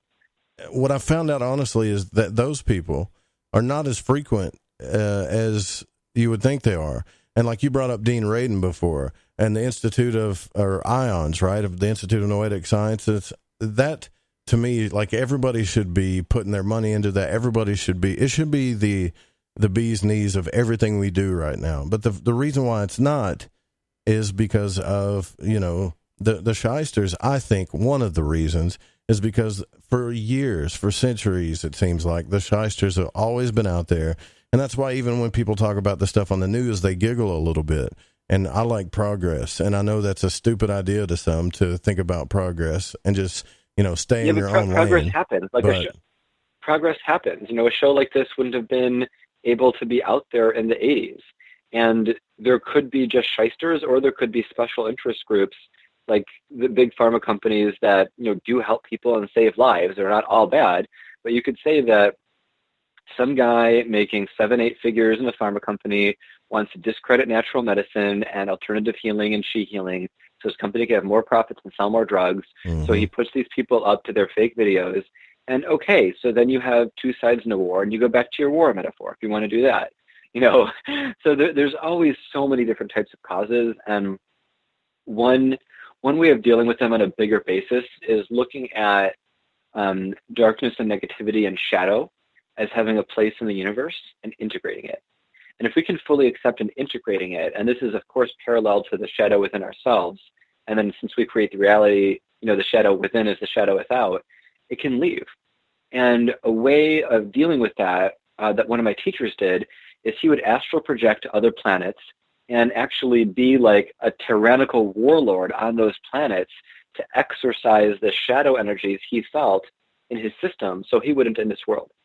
So if we as a collective want to live in a world without deception, as long as we're aware that deception is part of unity, is part of the all of reality that is, everything, that is God, that is cosmos, that is multiverse, as long as we have a place for deception, whether it's in a story that's fictional, whether it's on another planet, whether it's in a quarantined area of the universe that includes torture, as long as we don't completely say it shouldn't exist and we accept it and acknowledge it and take appropriate measures, I think that's the ideal way to do it. And that's what was done in the previous golden age of humanity when Atlantis was at its peak. The enemy, entropy, negativity, death, whatever you call it, was sequestered in a corner of the universe, and there's prosperity everywhere else. And that's something we could return to if we really chose and worked together. And I think that's actually happening bit by bit. The alien people say the reptilians are leaving and losing the war. So it's being reflected everywhere. Just how long will it take? And that's a topic for another show. Right. Yeah. And listen, we got like 2 minutes till the network switches over to The Secret Teachings with Ryan Gable. So if you can, please, by all means, tell everybody where to find you, your work, social media, plug away, my friend. Awesome. Thanks, man. Well, hey, everybody, thank you so much for your time and attention. I really appreciate it. So the simplest way to reach me is on magicalgoldenage.com. That's magic without a K, magicalgoldenage.com. You can go there, and I'd say if you want to continue the dialogue, please contact me. You can enter your email. You'll get stuff through there, but it's easy to ignore emails. And if you hit contact me, I'll get an email right away, and we can start chatting, especially if you're looking for one-on-one training or healing sessions or skill development. I love doing that. And I usually work with people over time of 3 to 12 months, so you can really develop stuff. But I'm open to just, one or a few calls if you just want to tiptoe. My Facebook, I have a lot of public stuff, facebook.com/david.magic.solomon. My Instagram handle is Sorcerer David, SORCERER.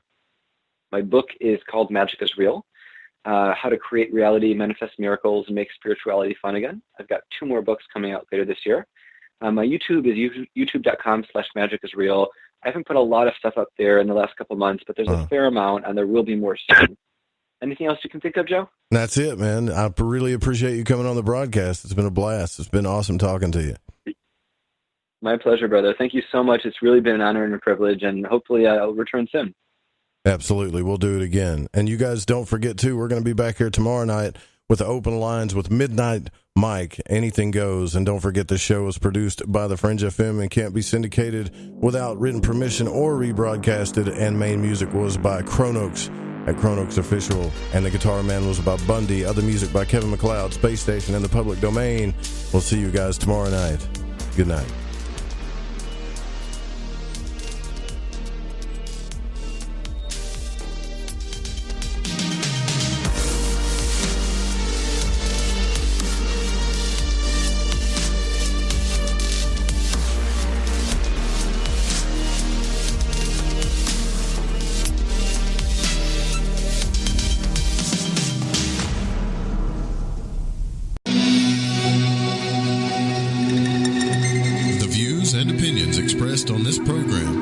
necessarily reflect those of the Fringe FM, KTLK Digital Broadcasting, its sponsors, affiliates, or staff.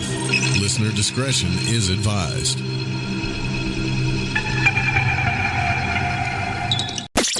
We told you weeknights on the Fringe FM are now even better.